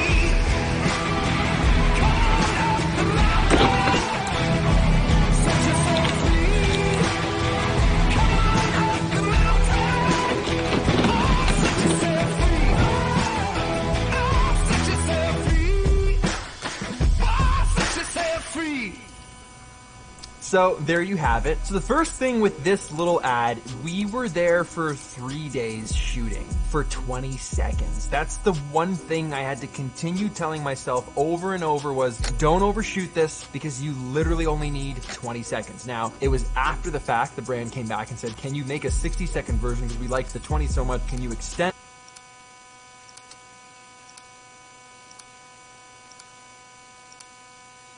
Team deathmatch. Spetsnaz operators, you're free to engage. We're pulling ahead. That's a kill.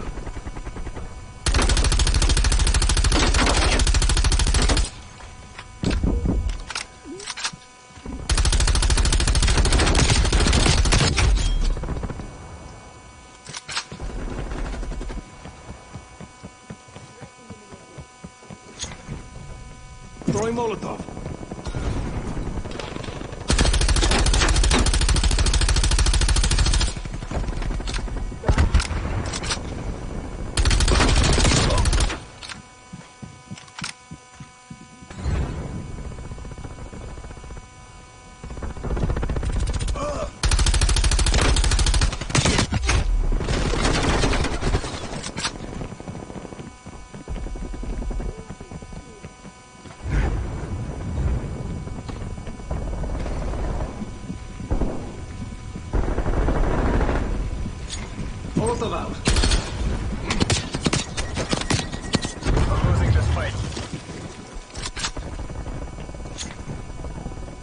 Molotov out.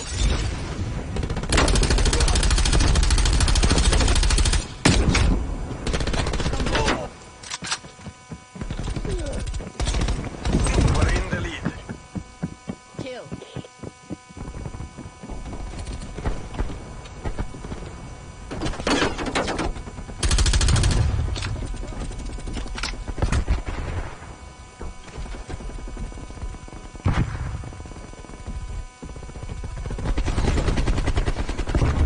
We've lost the lead.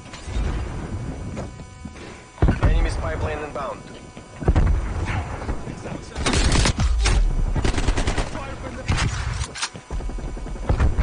Gas mine going down.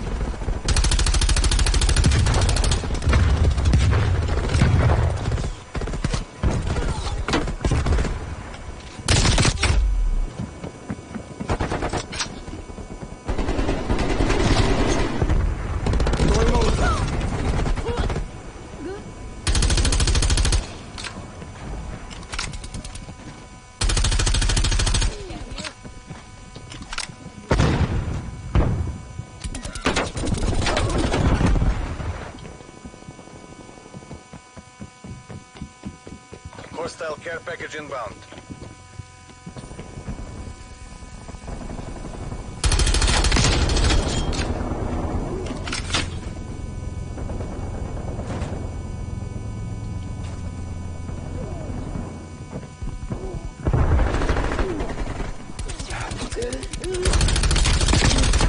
T-trap, napalm strike inbound.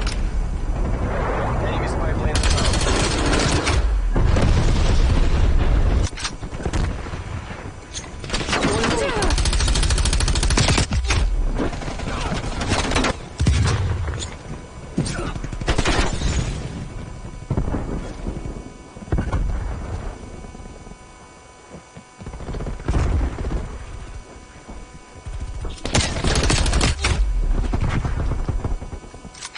Hostile counter spy plane established above.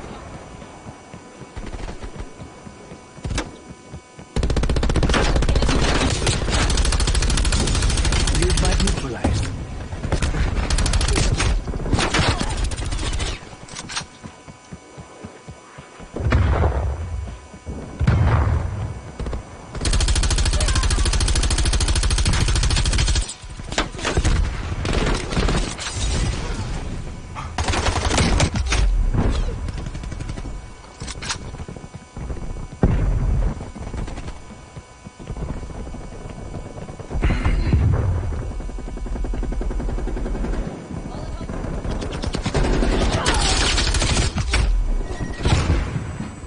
Enemy cruise missile launch detected.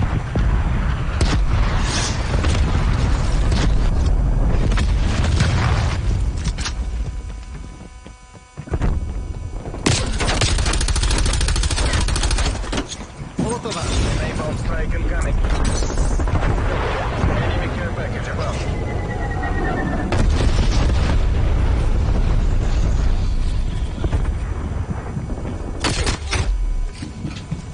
Enemy sentry turret detected in your AO.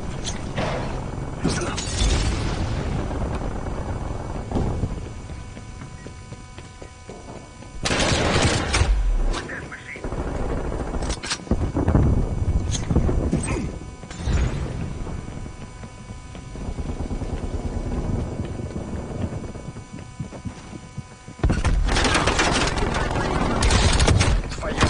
We're falling behind.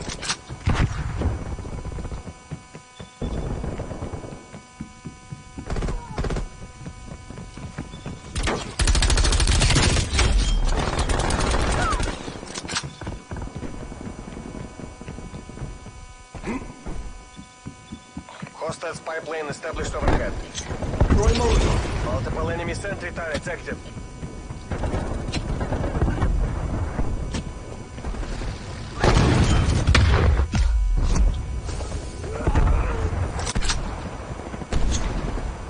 Molotov out.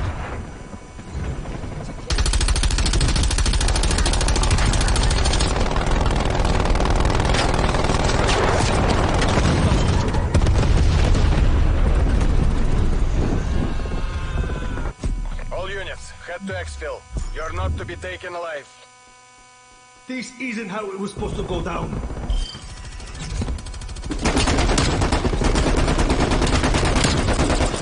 End it. That's where my overseas tendencies came in handy because I had more clips that I could add to it that I didn't have time for in the 20-second slot. So that was beneficial. But I did have in the back of my mind, Kirk as well, not to overshoot this project because it was only 20 seconds long. I have two schools of thought on that. Sometimes I like having the extra footage. If a client does come back, if I want to go back and find stuff for a reel or for a video, for overlays, I want to look for photos. I like being able to have a huge selection of things to choose from, maybe even beyond what I didn't use for a professional ad once it had been released. And if I didn't shoot enough, I would only have what I needed for that 20 seconds and that's it. If the client came back, if I needed to reference something, there would be nothing. So I don't ever feel comfortable doing that. I don't feel comfortable overshooting to the point where it's just wasted memory because drive space is expensive. If you have a giant RAID, cloud storage, whatever, I don't want to be just eating up extra space for no reason for stuff that I'm never gonna go back and look at. Now, because I happen to be into off-road and power sports, I knew that I would come back to some of this footage eventually. So we tried to find a happy medium. Now, where this probably proved the most difficult was in the edit. You've only got 20, 30 seconds tops. I thought to myself, they want 20 seconds, but I'm sure like 27 seconds would suffice. So it came down to picking which shots got to be used. Now, obviously we're wanting to feature a new vehicle and show a lot of the features of that vehicle, like the new tires and David himself, who is the person that we're highlighting here in this 20-second spot. So a lot of the juicy B-roll and the epic mud splash stuff that I loved that I initially put into the first cut was removed because, well, it makes sense. We're trying to focus on David for this and his day in the life of being a YouTuber, a crazy mud racing lunatic. So we wanted to feature those things and show a little bit about who he is, where he lives, and what he does during a day in 27 seconds. And that's hard to do. So the 60-second was better. So within that 60-second reel, we were able to just extend it a little bit and flex our muscles with a little more B-roll shots, like some drone stuff or the side-by-sides ripping by in the sand with that big trail. Things that didn't necessarily lend to who David was, but showed up in Commander more. That was what happened before the 60 seconds drop. Now, this video is brought to you by Skillshare, so if you do want to learn more about how to manage clients, how to grow a business, how to succeed as an entrepreneur, there are tons of resources on Skillshare with those topics on top of the review of photography. It's photography, and it's a service that I usually save for these types of videos because I feel like it relates really, really well for people out there wanting to just do it themselves. Skillshare have thousands and thousands of courses for you to choose from, and I like to call it take advantage of so you can learn as much as possible. Some of the classes that I've showcased in the past are still some of my favorites, like some of the stuff Gary Vee has to offer. You've got really accessible classes like Chris Burkhardt teaching mobile photography. Even my friends Caleb and Niles from Moment have an epic course on mobile cinematography. Or if you want to get into scripting and shooting more, you can learn from the master. ADHD, invaluable resources to just make you better. So you know the drill, the first 1,000 people to click the link in the description and pause this video and do it right now. Get a month-long free trial of Premium Skillshare service. So I highly recommend you do pause. So pause this video, click the link, sign up, do yourself a favor. You'll be super happy you did, and learning is never a bad thing. Now, speaking of that shot where the Commando ripped by the sand, there was some footage here, and I think we probably have some raw clips we could show. We had the RS2 set up. I seed as an entrepreneur.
Molotov.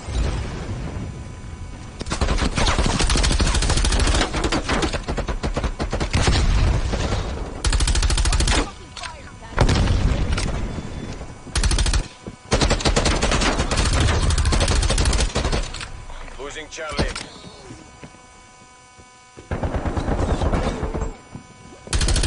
Hostile pipeline established overhead. Securing Alpha. Setup. Napalm strike inbound. Enemy has Charlie.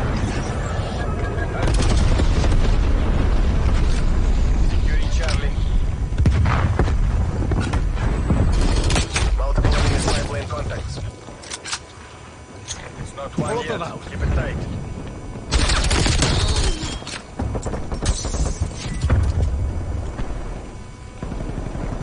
Gas mine going down.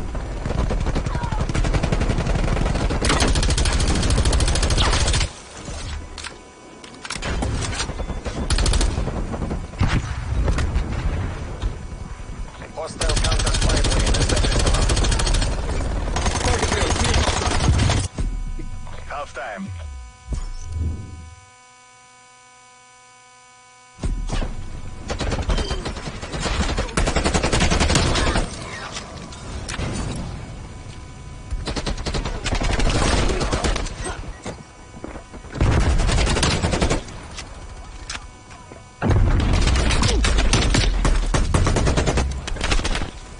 Switching rally points.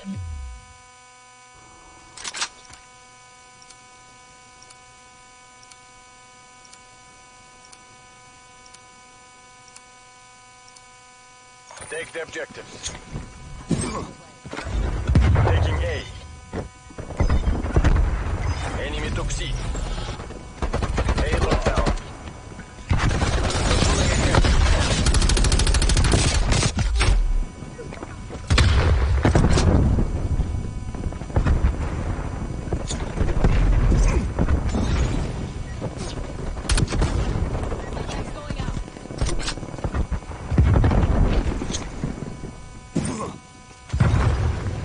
Enemy's pipeline inbound.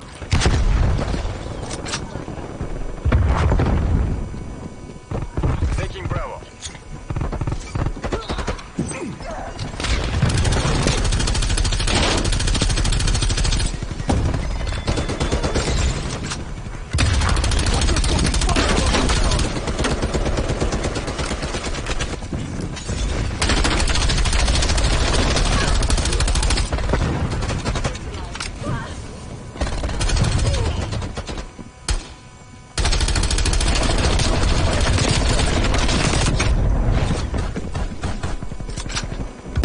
Throwing Molotov.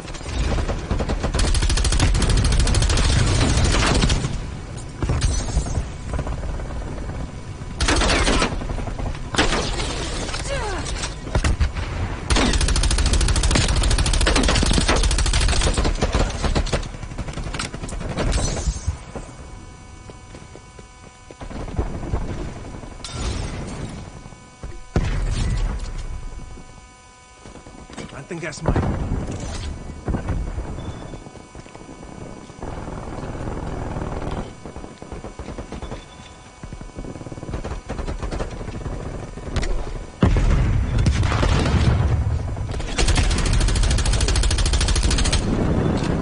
Sit rep. Enemy attack helicopter above. Enemy pipeline down.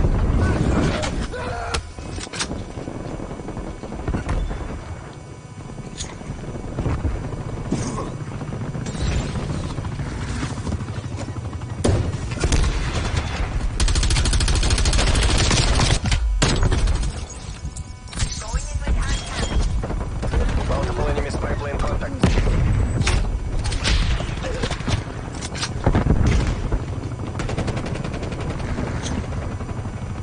Throwing Molotov.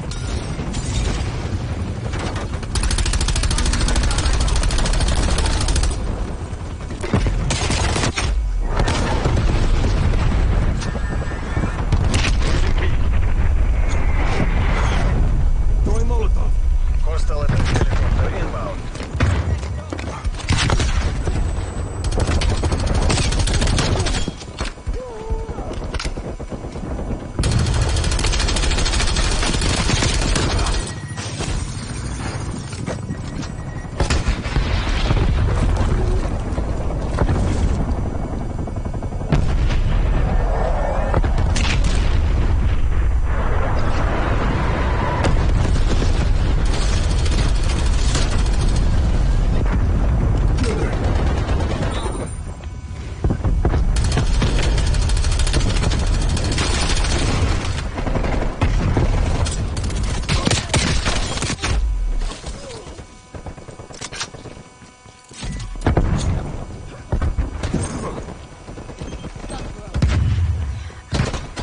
Gas mine going down.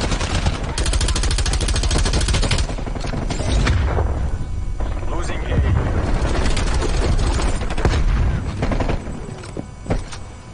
Hostile. Enemy took Alpha. Control their sight. Bridge is low.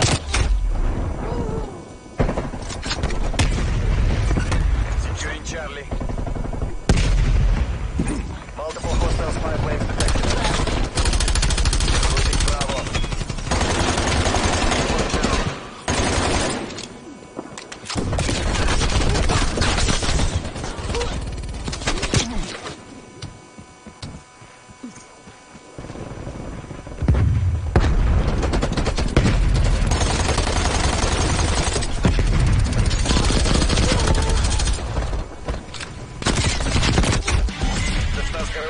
You have the party's gratitude. Excellent work. Remember, there are tons of resources on Skillshare with those topics on top of improving your photography, and it's a service that I usually save for these types of videos because I feel like it relates really well to people out there wanting to just do it themselves. Skillshare have thousands and thousands of courses for you to choose from, and I like to call it take advantage of so you can learn as much as possible. Some of the classes that I've showcased in the past are still some of my favorites, like some of the stuff Gary Vee has to offer. You've got really accessible classes like Chris Burkhardt teaching mobile photography. Even my friends Caleb and Niles from Moment have an epic course on mobile cinematography. Or if you want to get into scripting and shooting more, you can learn from the master, who is none other than MKBHD. Invaluable resources to just make you better. So you know the drill. The first 1,000 people to click the link in the description and pause this video and do it right now get a month-long free trial of premium Skillshare service. So I highly recommend you do pop. So pause this video, click the link, sign up, do yourself a favor. You'll be super happy you did, and learning is never a bad thing. Now, speaking of that shot where the commander rips by in the sand, there was some footage here, and I think we probably have some raw clips we could show. We had the RS2 set up. I had it all raven-eyed. I was controlling it from my phone. Kirk hopped in the follow side by side. David took off. Kirk took off behind David. David peeled straight out of where we were filming, and within, I don't know, I want to say 15 seconds, sand just full blasted the gimbal and it completely shut off. That was the last shot I ever used that gimbal for. Fully broken, doesn't work, gone, dead, over, the end. So having some sort of contingency plan is probably a good idea for when equipment malfunctions, especially if you're shooting a lot of like rough terrain stuff like off-road. You got to keep in mind, you're thinking about mud, you're thinking about sand, water, elements, all things that hate camera gear. So this particular interest that I have, I knew would be difficult. So when we packed for this trip, I did bring extra bodies, I did bring extra lenses. I kept them in the bag in the hotel room, but just in case something like this happened and the R5 got destroyed, I could go back and grab my second body and I'd still be fine. If you look at the commander coming up and down these little hills through the forest, some panning shots, using a couple different focal lengths to mix it up and make it feel a little bit different, faster, etc. It worked just fine, and I didn't really need the gimbal, and I didn't find like I missed it in the edit anyway. Now, one of the biggest challenges of shooting this ad was coming off the heels of just breaking all my fingers. I broke all my fingers, and 2 weeks later, I was in Saskatchewan trying to figure out if I could ride an ATV.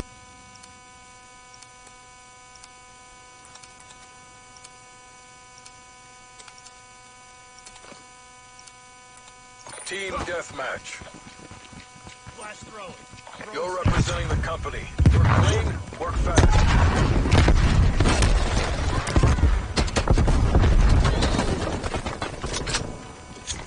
Sending Molotov.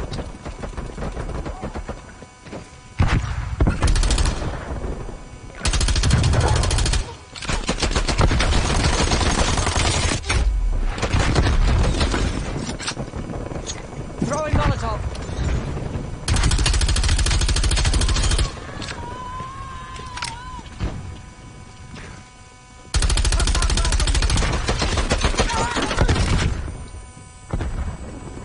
What's your target ID?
Deploying gas. Multiple enemy spy plane contacts.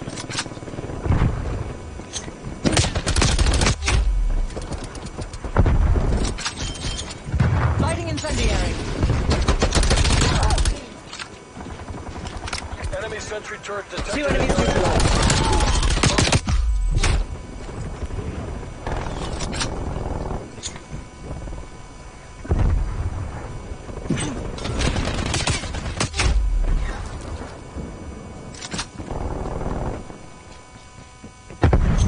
Sending Molotov.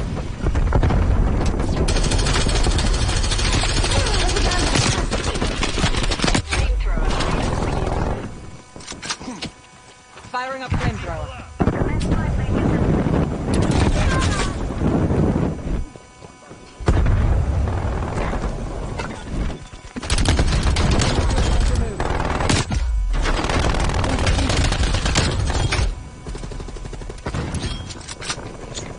Throwing Molotov.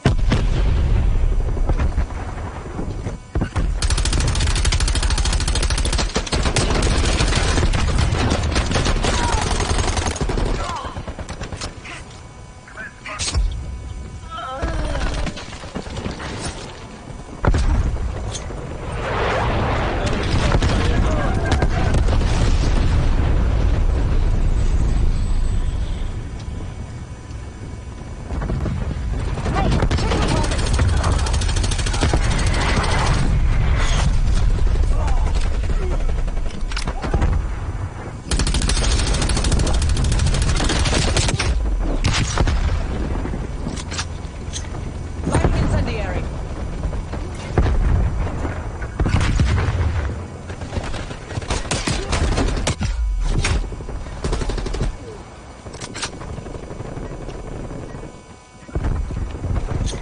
Sending Molotov.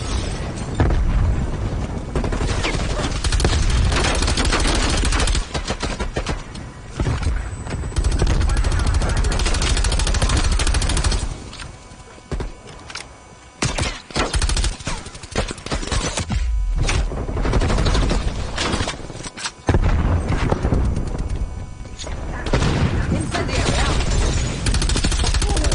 Neutralize cross mine.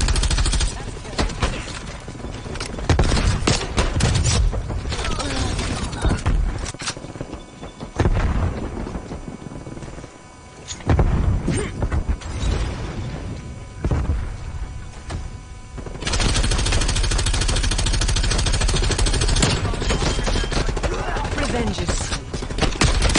Failure is not an option. Don't let the Ruskies win.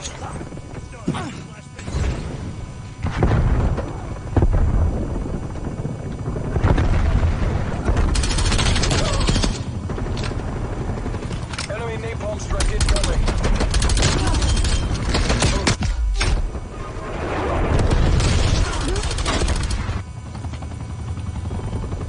Get artillery on indicated grid location.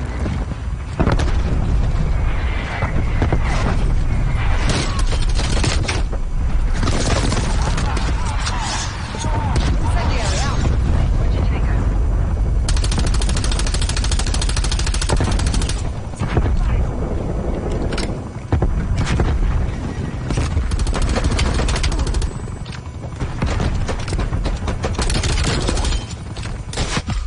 Back and back.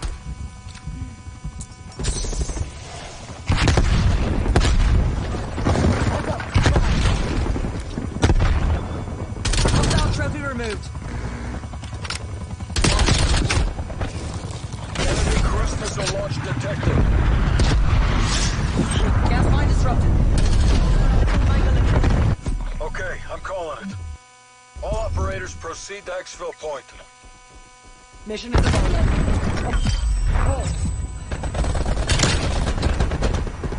The oversight with my broken hand, acid fully, and still try to shoot this commercial. So it turned out the answer is no, that didn't happen. So Kirk took the helm. Captain Kirk took the helm of the Defender, the 6x6, and we just crushed in that. Used that as our little camera cart and took things slow. Having him there for that project was imperative because I am one hand down, it just makes everything slower, changing batteries, changing lenses, grabbing gear, holding a camera bag, lifting, like it immobilizes you entirely. So that was a massive challenge throughout this entire shoot, was trying to just balance the whole thing whilst being fully casted. Any type of movement at that point was still aching and throbbing, which I think it was just lots of Advil, right? Just Advil and Tylenol and alternating, and then some White Claw at like 6 p.m. It was a fun shoot. Now, we didn't fill the edit with anything super special, transition-wise or fancy. We wanted to keep it to brand for Can-Am. So what we did is we watched every single one of their little vignettes of off-road living that they had made prior, and we tried to keep it in par with what they've already done. So transitions and crazy whip pans and fast in-camera stuff just wasn't going to fly. It needed to blend. It needed to be something that Can-Am would put out, not something that Peter McKinnon would put out. Peter McKinnon can shoot it and make it the best he can in collaboration with Can-Am, so I did spice a few little subtle things in, but it does fit perfectly for their series, which is their Faces of Off-Road. We made lots of revisions to that 20-second ad. The very first one was, I can even tell you, the brand told me it was too fast. There was too many fast cuts, and they said, Peter, we know that's your style and it looks great, but it's just not necessarily how we've done things in the past. It's a little bit too intense. And you guys know, you've seen my style. It usually starts off with something dramatic, and then you're gonna have a cut of music where everything happens, boom, gas. You can kind of feel that moment. You're like, yeah, I've seen that's a classic Peter McKinnon. So they weren't necessarily looking for that to be the vibe of the 20-second thing, and that's perfectly fine, because at the end of the day, we're trying to make them happy. So that was something that was imperative to do beforehand, which is doing your homework. So if you're doing a shoot for a client or any kind of company at all, do your homework. Watch what they've done before.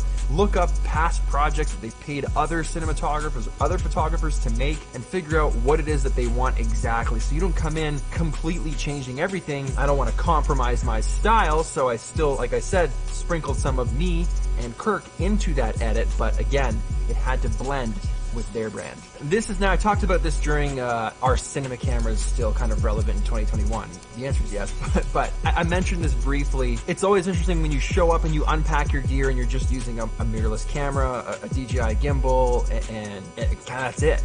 Not much more. The confidence of the brand could very well at that point be diminished slightly, thinking like, oh, that's it. And I mentioned that in that last video because that also happened during this shoot. I remember the guy running the shoot was like, did you not bring anything else? Shouldn't you put that camera on a gimbal? Or so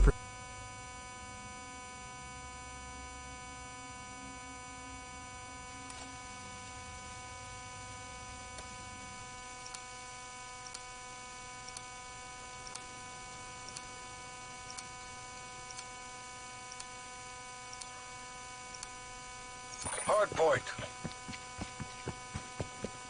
Secure the objective. Hard point located. Hostiles have the hard point. Molotov out. Hard point locked down. Contesting hard point. Hard point lost. Hard Molotov point is out. secure. We've lost the hard point.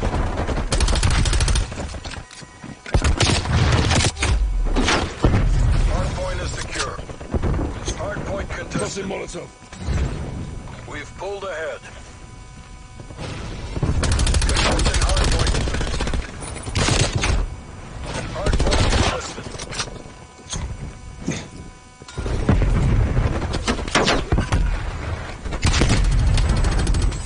Hard point contested. Contesting hard point. Hard point identified. Hard point lost. Hard point lost.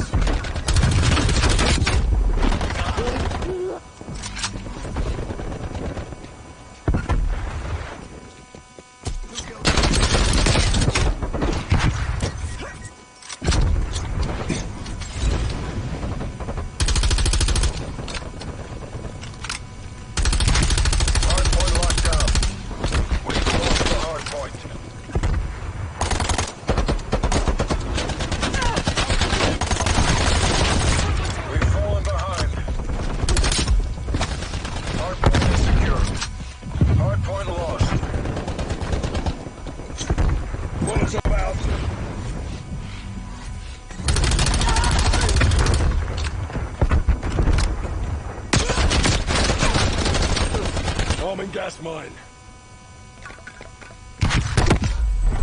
Hardpoint located. Hardpoint locked down.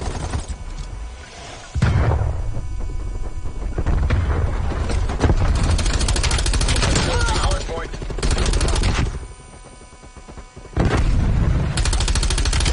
Going ahead. Hardpoint. We've lost the hardpoint. Hardpoint locked down. We've lost the hardpoint. Hardpoint locked down. Hardpoint lost. Done.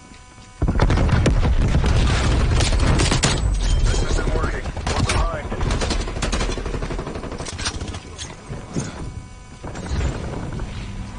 Enemy spot plane inbound. Hardpoint locked down. Heads up. Molotov inbound. Hardpoint identified. Hardpoint locked down. Hardpoint contested. We've lost the hardpoint.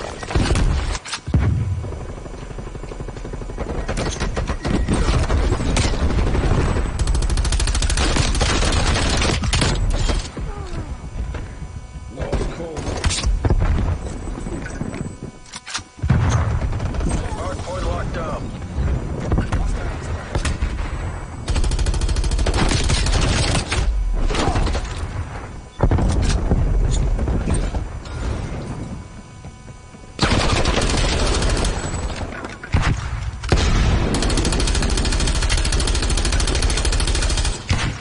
We've taken the lead.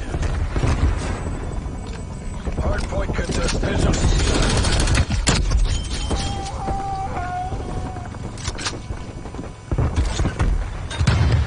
Hardpoint identified. Hardpoint contested. Take your bloody close and gas mine.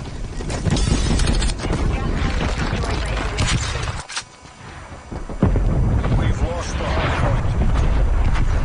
Molotov out.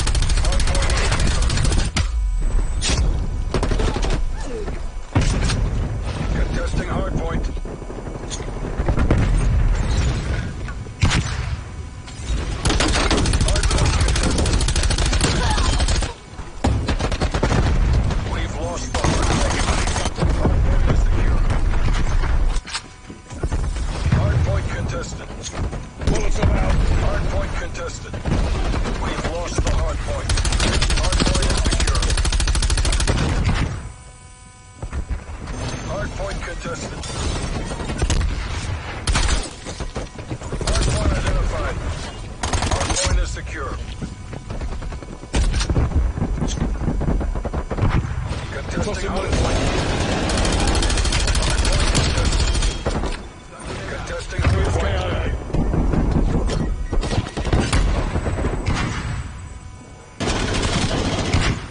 Contesting hardpoint.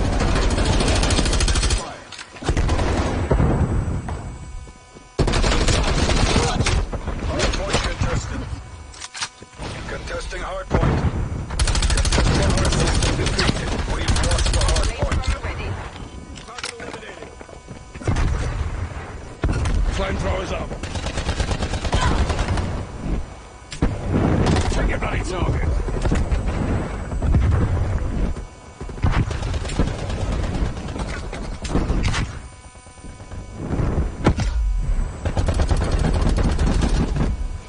Hardpoint identified. Hardpoint.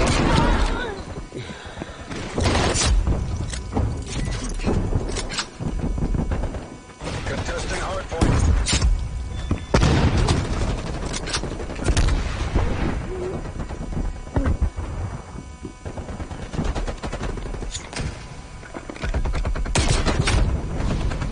Sitrep, napalm strike inbound.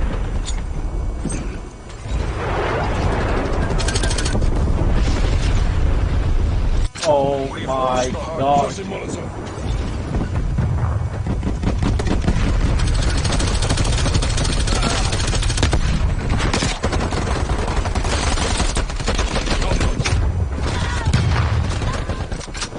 Hardpoint is secure.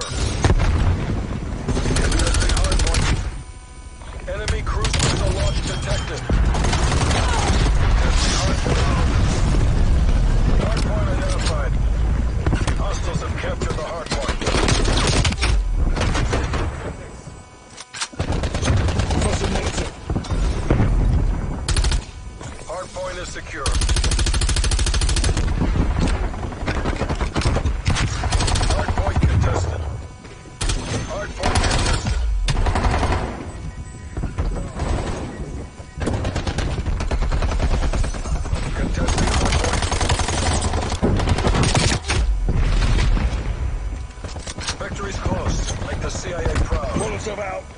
Hardpoint lost.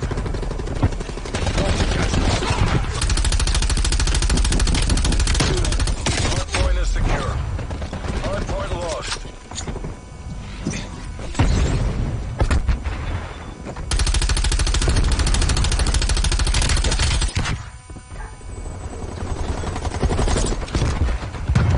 Hardpoint identified.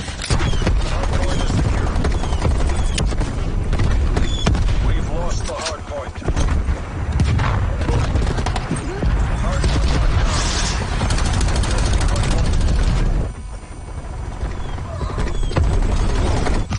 We've lost the hardpoint.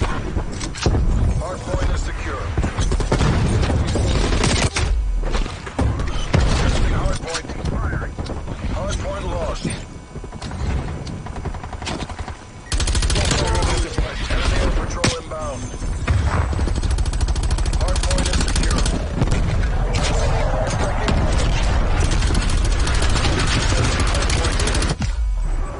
We've lost the hardpoint.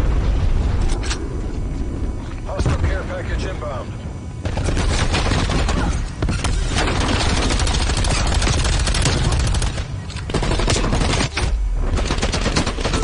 Hardpoint located. Hardpoint locked down.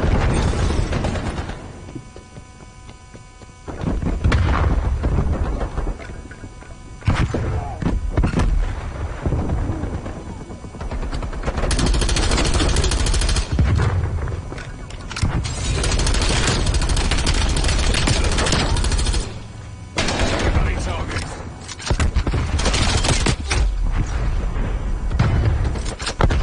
Hostile testing hardpoint.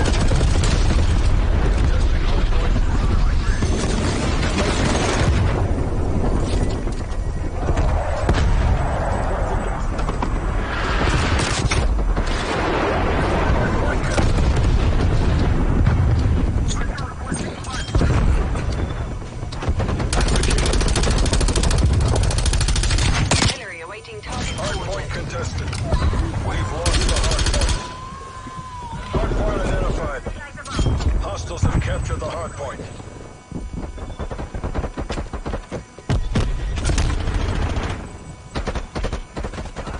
Hardpoint is secure. Enemy care package above. We've lost the hardpoint.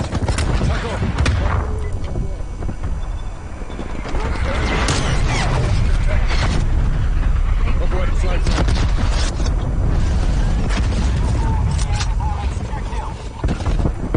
solid copy.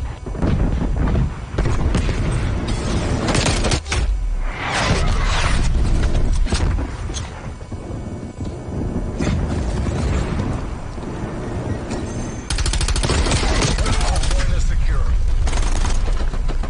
Enemy with sensor. Contesting hardpoint. Hardpoint lost. Cruise missile inbound. Hardpoint is secure. Great job, CIA. No muss, no fuss. Nicely done.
Perception is a funny thing, and it's funny that I just talked about that and then it happened on this shoot, because it's hard to convey to someone that doesn't know you and who's never seen you work. It's okay.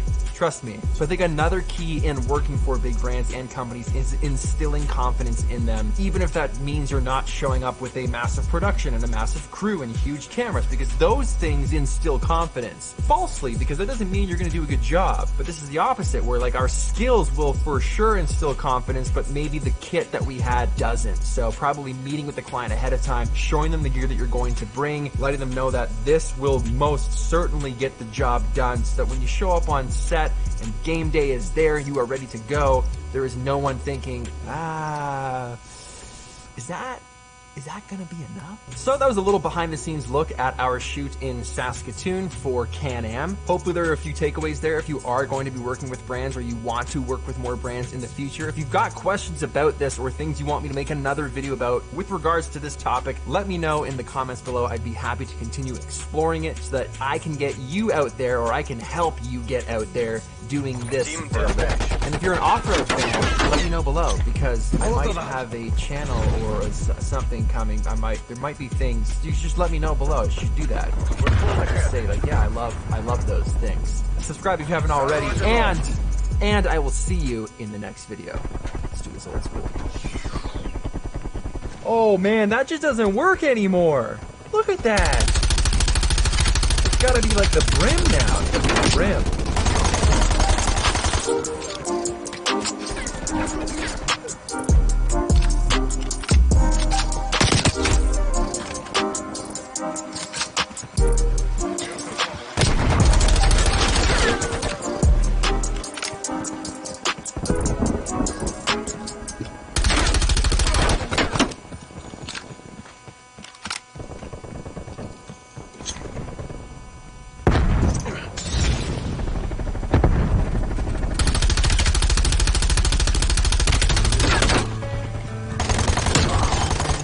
I was more interested in the bottle rockets that we just smuggled across the border and wanting to light those off than to do photography.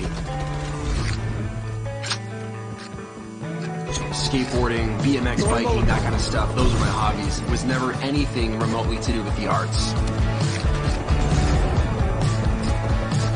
So it's kind of funny, here I am, you know, this whole film about chasing my dream shot, my bucket list shot. It's funny how life works out like that.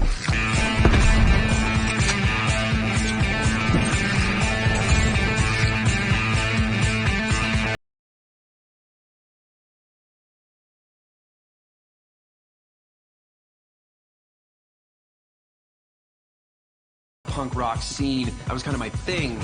I always had a little bit of an interest for the video cameras. My dad had video cameras growing up. And he would be forever videoing us in unsuspecting moments and catching us off guard. Filming home videos and skateboard videos, you know, we would just jump into bushes and ride our bikes off ridiculous ramps. With he and his friends, and they would be on a pipe of some kind. It was just like a weird but fun childhood that just had nothing to do with this.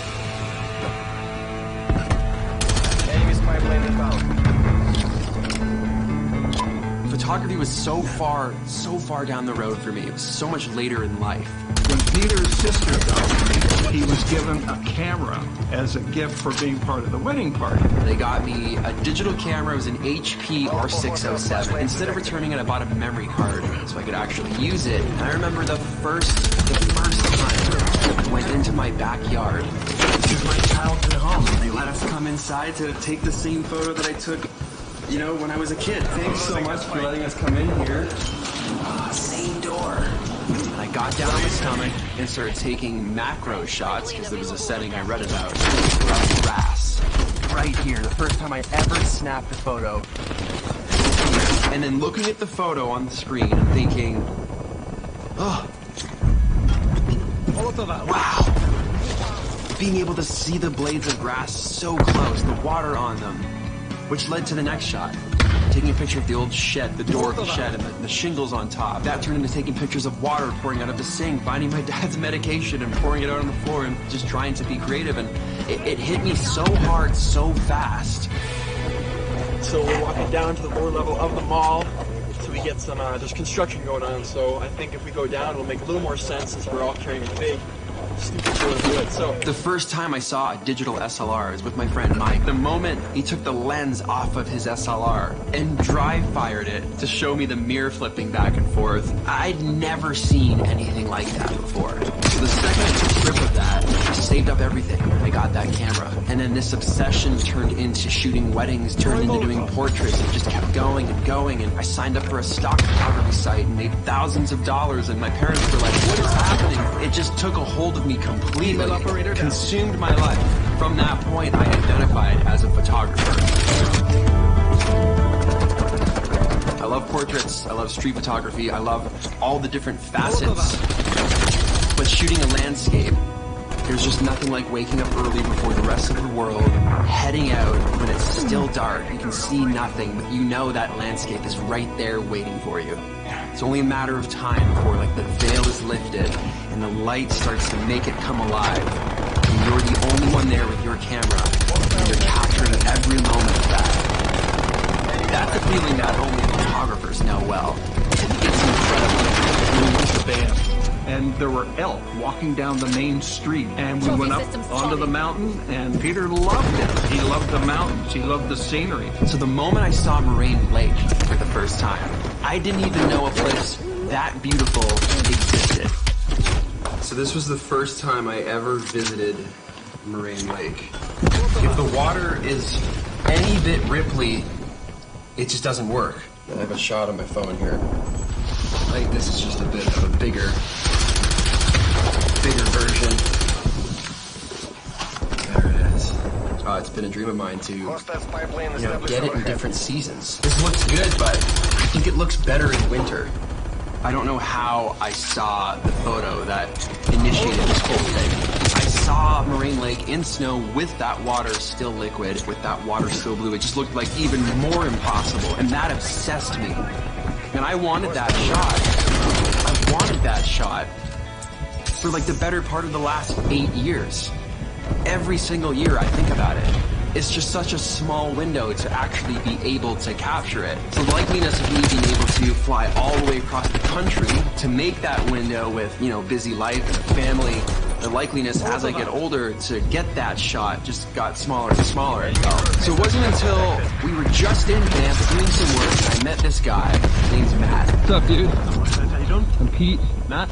Nice to meet you. How long you lived here? On and off since 2012. Wow, when does it get completely snow covered? Hopefully in a week or two. Oh, I'm gonna miss it. I'm gonna miss it by like 2 weeks. I've wanted the shot of Moraine Lake completely covered in snow, but the water's still being liquid. That is a dream shot of mine. Have you seen it like that? No, I haven't.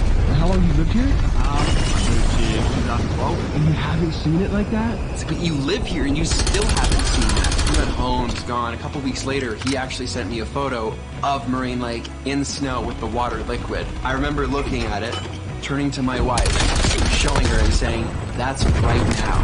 And I think it hurt more because I was just there, like within the last 14 days. I just missed that shot.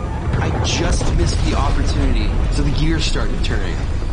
I started thinking to myself, maybe I should just go back, like tonight.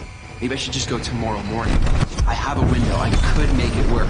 So I opened up the weather app. And the craziest thing of all is that this is the beginning of September. The snow usually starts to come at the beginning of October. By mid-October, there's a lot to close down that road. What it looked like was I had a 2-day window to make this shot happen if I left the next day. So I bought tickets. And I left. Going out west to just take one picture? Of course that's where it's go. Of course he had the idea a couple days ago, and he's just acting on it 100%. No, that wouldn't surprise me at all.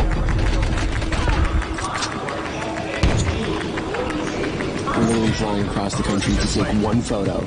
Looks like we maybe have snow tonight and tomorrow morning. It's like we have like 1 or 2 chances at getting this shot max.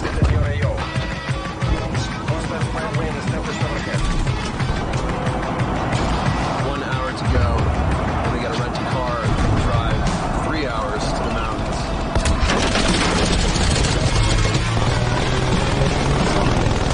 Checking weather.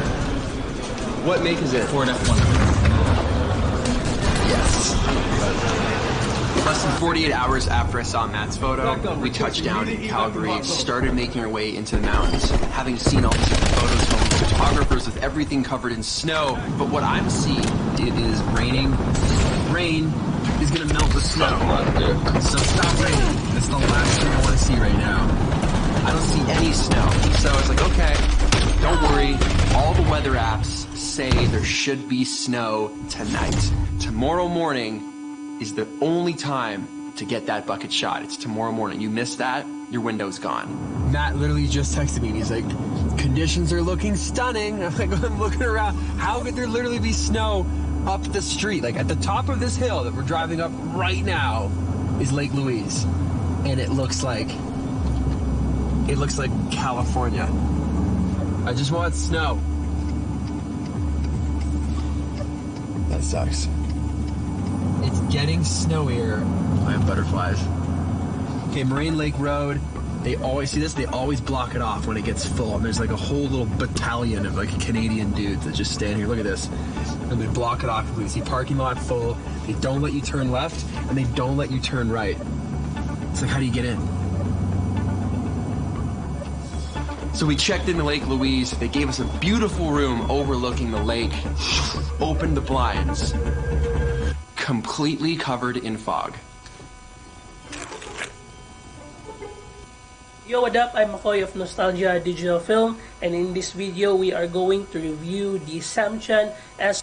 Welcome back to New Rockstars. I'm Eric Voss, and this is a breakdown of What If Episode 1, which ponders a question: what if Peggy Carter became a super soldier instead of Steve Rogers? But also, what if Steve Rogers became the first Iron Man? What if Nick Fury and Hawkeye had to clean squid chunks out of the Project Pegasus basement? And what if Jeffrey Wright was watching you from space right now? You'd prefer that, wouldn't you?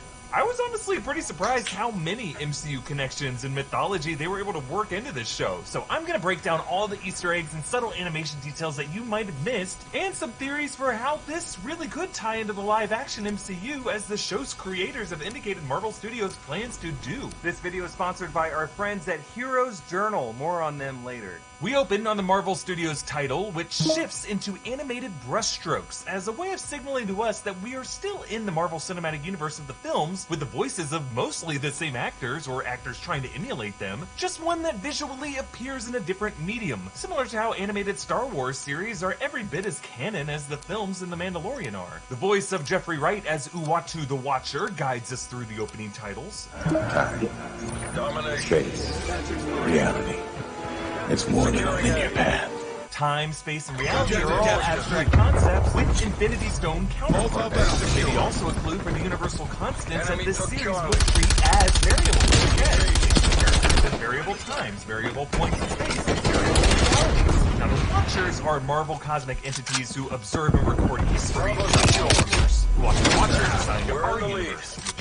Uatu is one narrating to us right now. Watchers actually made live-action cameos in Guardians of the Galaxy Volume 2. They were still listening to Stan Lee's stories, which was an fan theory that Stan Lee's various MCU cameos could have made him. Really, Stan Lee was probably close to entities like the one above all, an unseen meta figure that was likened to artist Jack Kirby. But Uatu's appearance here is a red outlined silhouette in space, not the flesh-colored heads of the comics. He actually looks more like the Marvel entity known as Eternity, which was the living body of the universe itself. A shattered prism shows moments from the upcoming season, and one of those moments, Carter itself contains infinite variables within, reflecting how this one altered choice by Peggy Carter also leads to several other variances that we see in this episode. You can imagine beyond this episode's ending. Then we open on the events of the first Cap film, which was itself visually stylized with desaturation to evoke a nostalgic quality. The animation was designed with the same idea in mind, with director Ryan Andrews citing the work of artist James Linedecker from the 1920s and 30s for simple but lifelike 2D characters. And that warmness is heightened in this opening scene with this random bright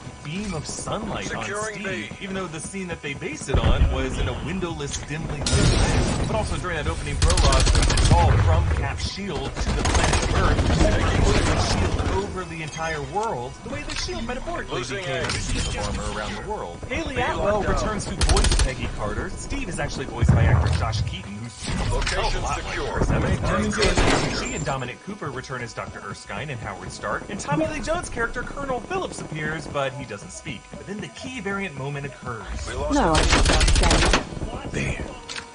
That's the moment that created a new universe. Now that was a throwaway line in the original Captain America. Losing C. Agent Carter, don't you think it would be more comfortable in the booth?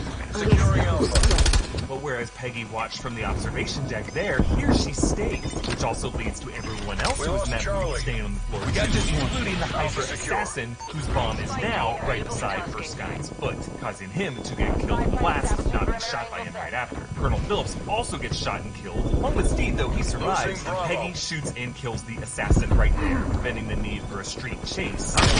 Steve Rogers is gone on. But remember, in that movie, Peggy Carter had that assassin dead in her sights, and she would have killed him had Steve not tackled her. So, powering herself up in a sequence matching the storyboard of the film.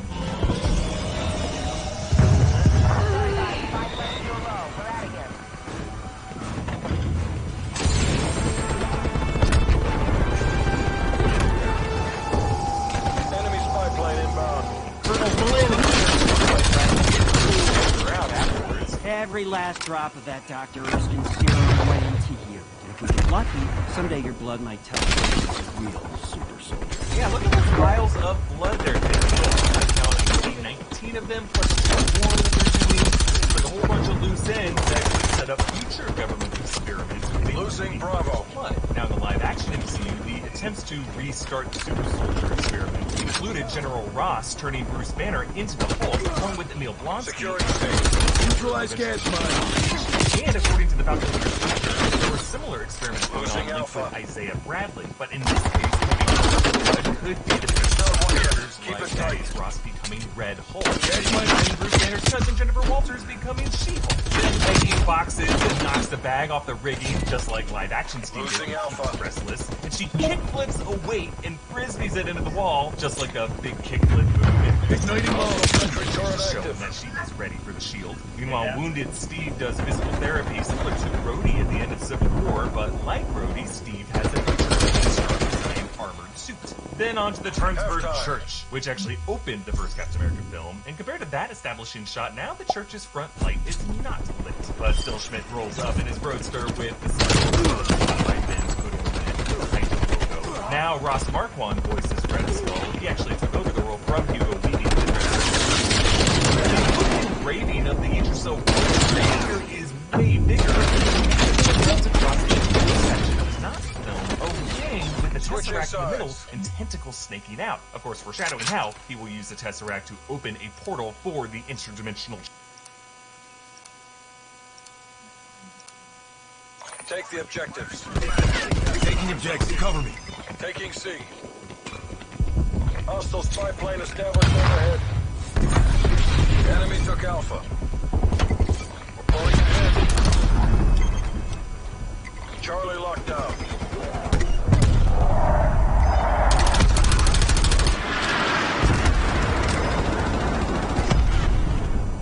Bravo secure.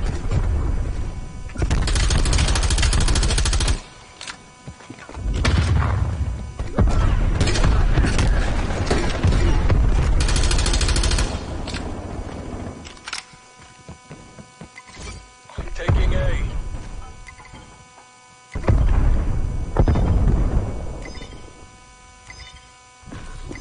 Losing Charlie. All locations locked down. Dig in and hold them.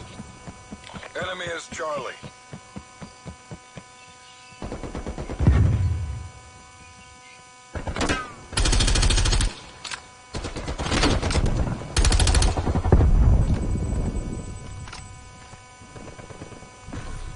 Losing A. Target ID.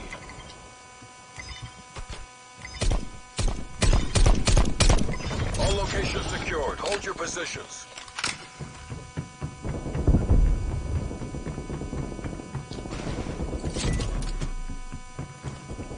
Setting gas mine.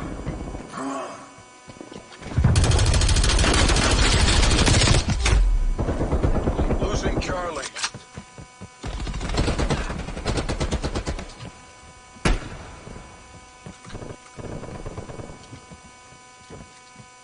lost Charlie.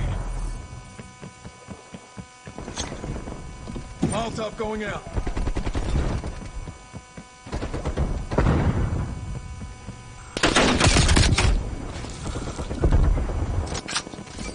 Securing Charlie. Molotov out. Losing A.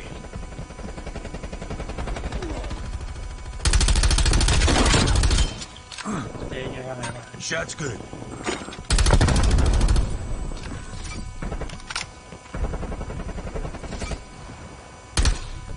Objective capture in progress. Enemy has Alpha. No, Charlie secure. objective capture.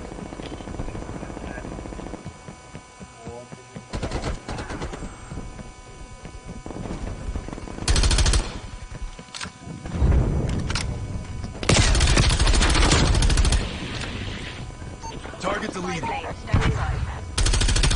care package above. Securing Alpha.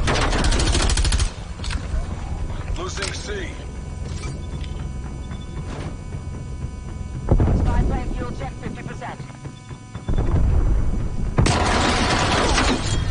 Couldn't miss. Air patrol available for targeting.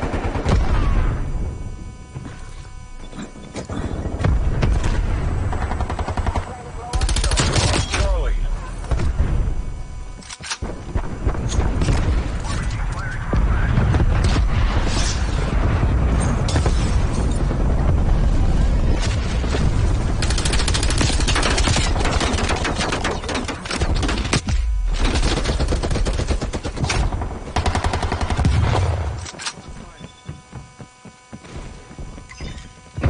We got A this. secure. It's as good as Training ours. gas Keep it line. tight and by the numbers.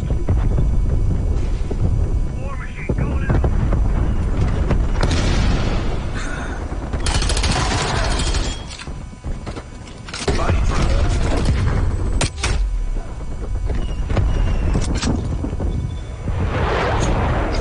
Molotov going out.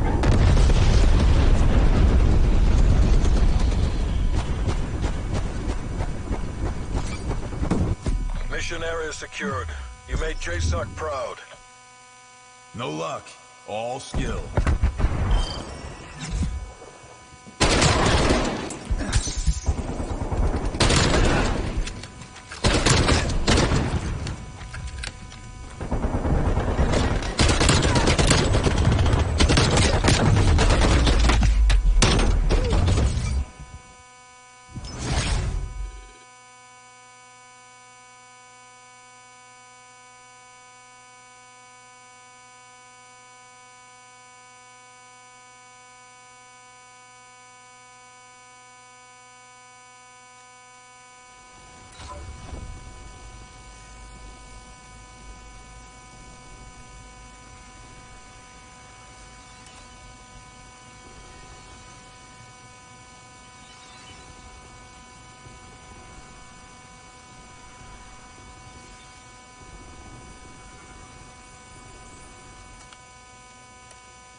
hard point.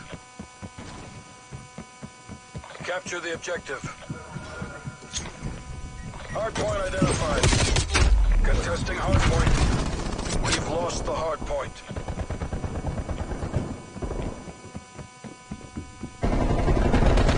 Incendiary out. C4 inbound.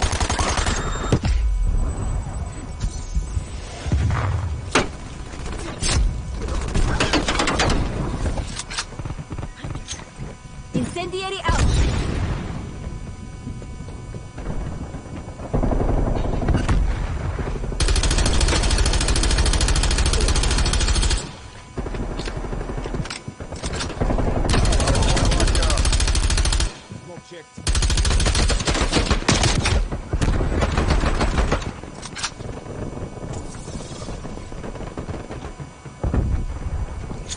Contesting hard Throwing point. a Molotov. Hard point identified. Hard point locked down.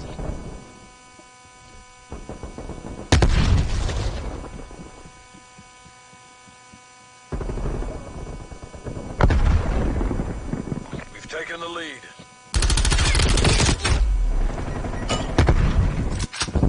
Hard point lost. We've lost the lead.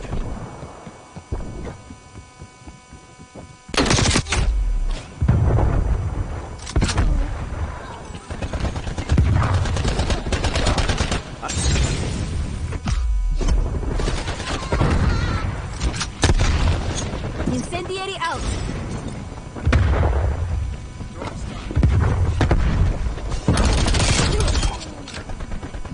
Target dropped.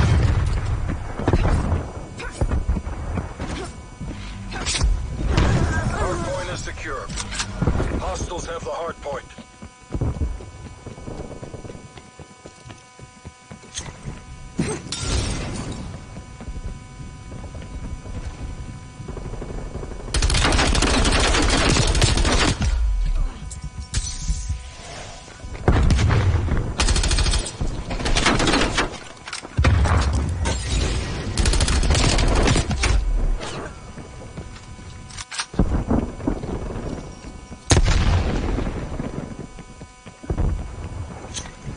Incendiary out.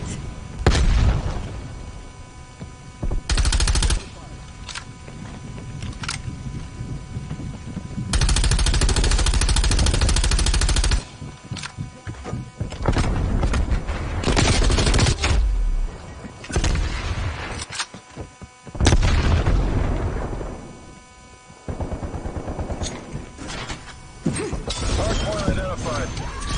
Contesting hard point.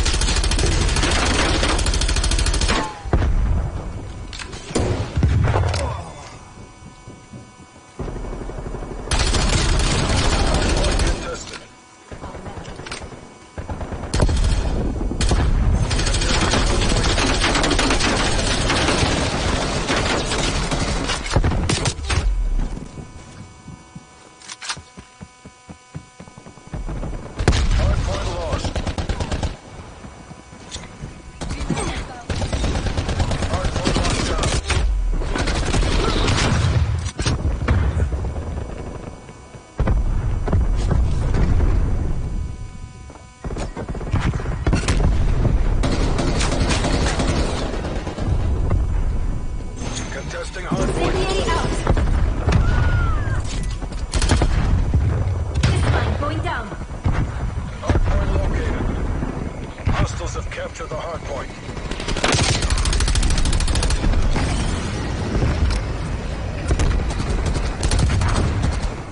Hard point locked down. Testing hard point.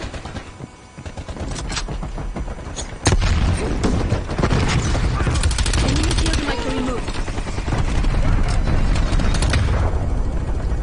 Contesting hard point. We've lost the hard point.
the proper mine. Located. Hardpoint is secure. This mine going down.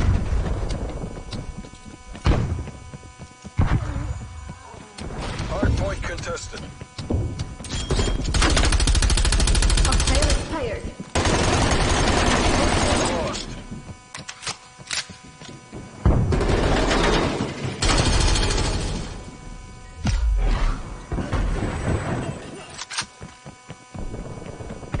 Don't do it for me. Get the wind from the staff. Hardpoint contested.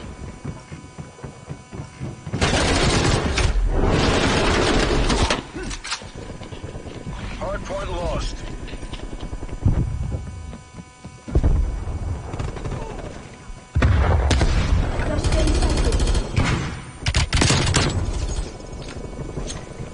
Hardpoint identified. Hardpoint locked down.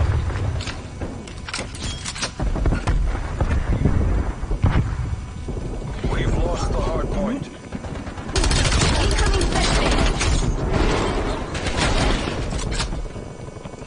Incendiary out. Get the mic offline.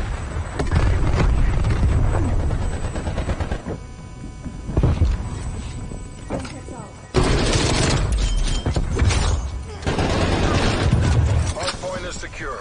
Throwing a Molotov. Hardpoint contested. We've lost the hardpoint.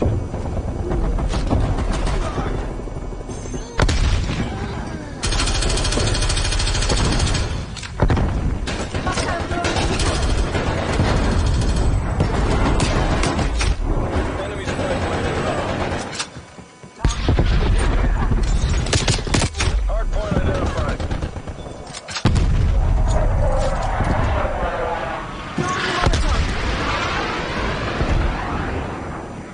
Hostiles have the hardpoint.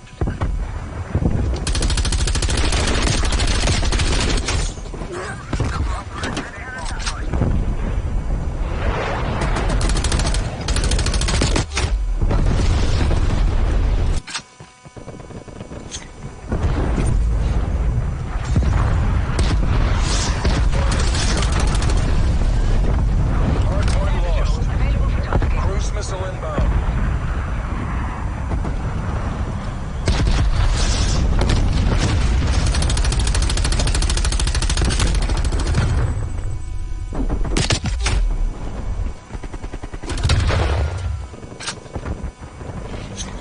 Throwing a Molotov.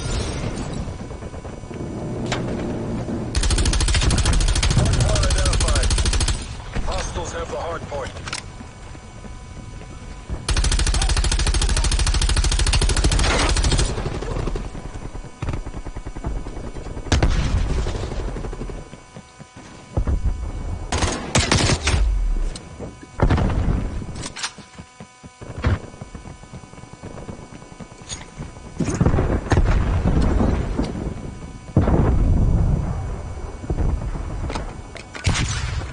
Strafe rounds coming on your location.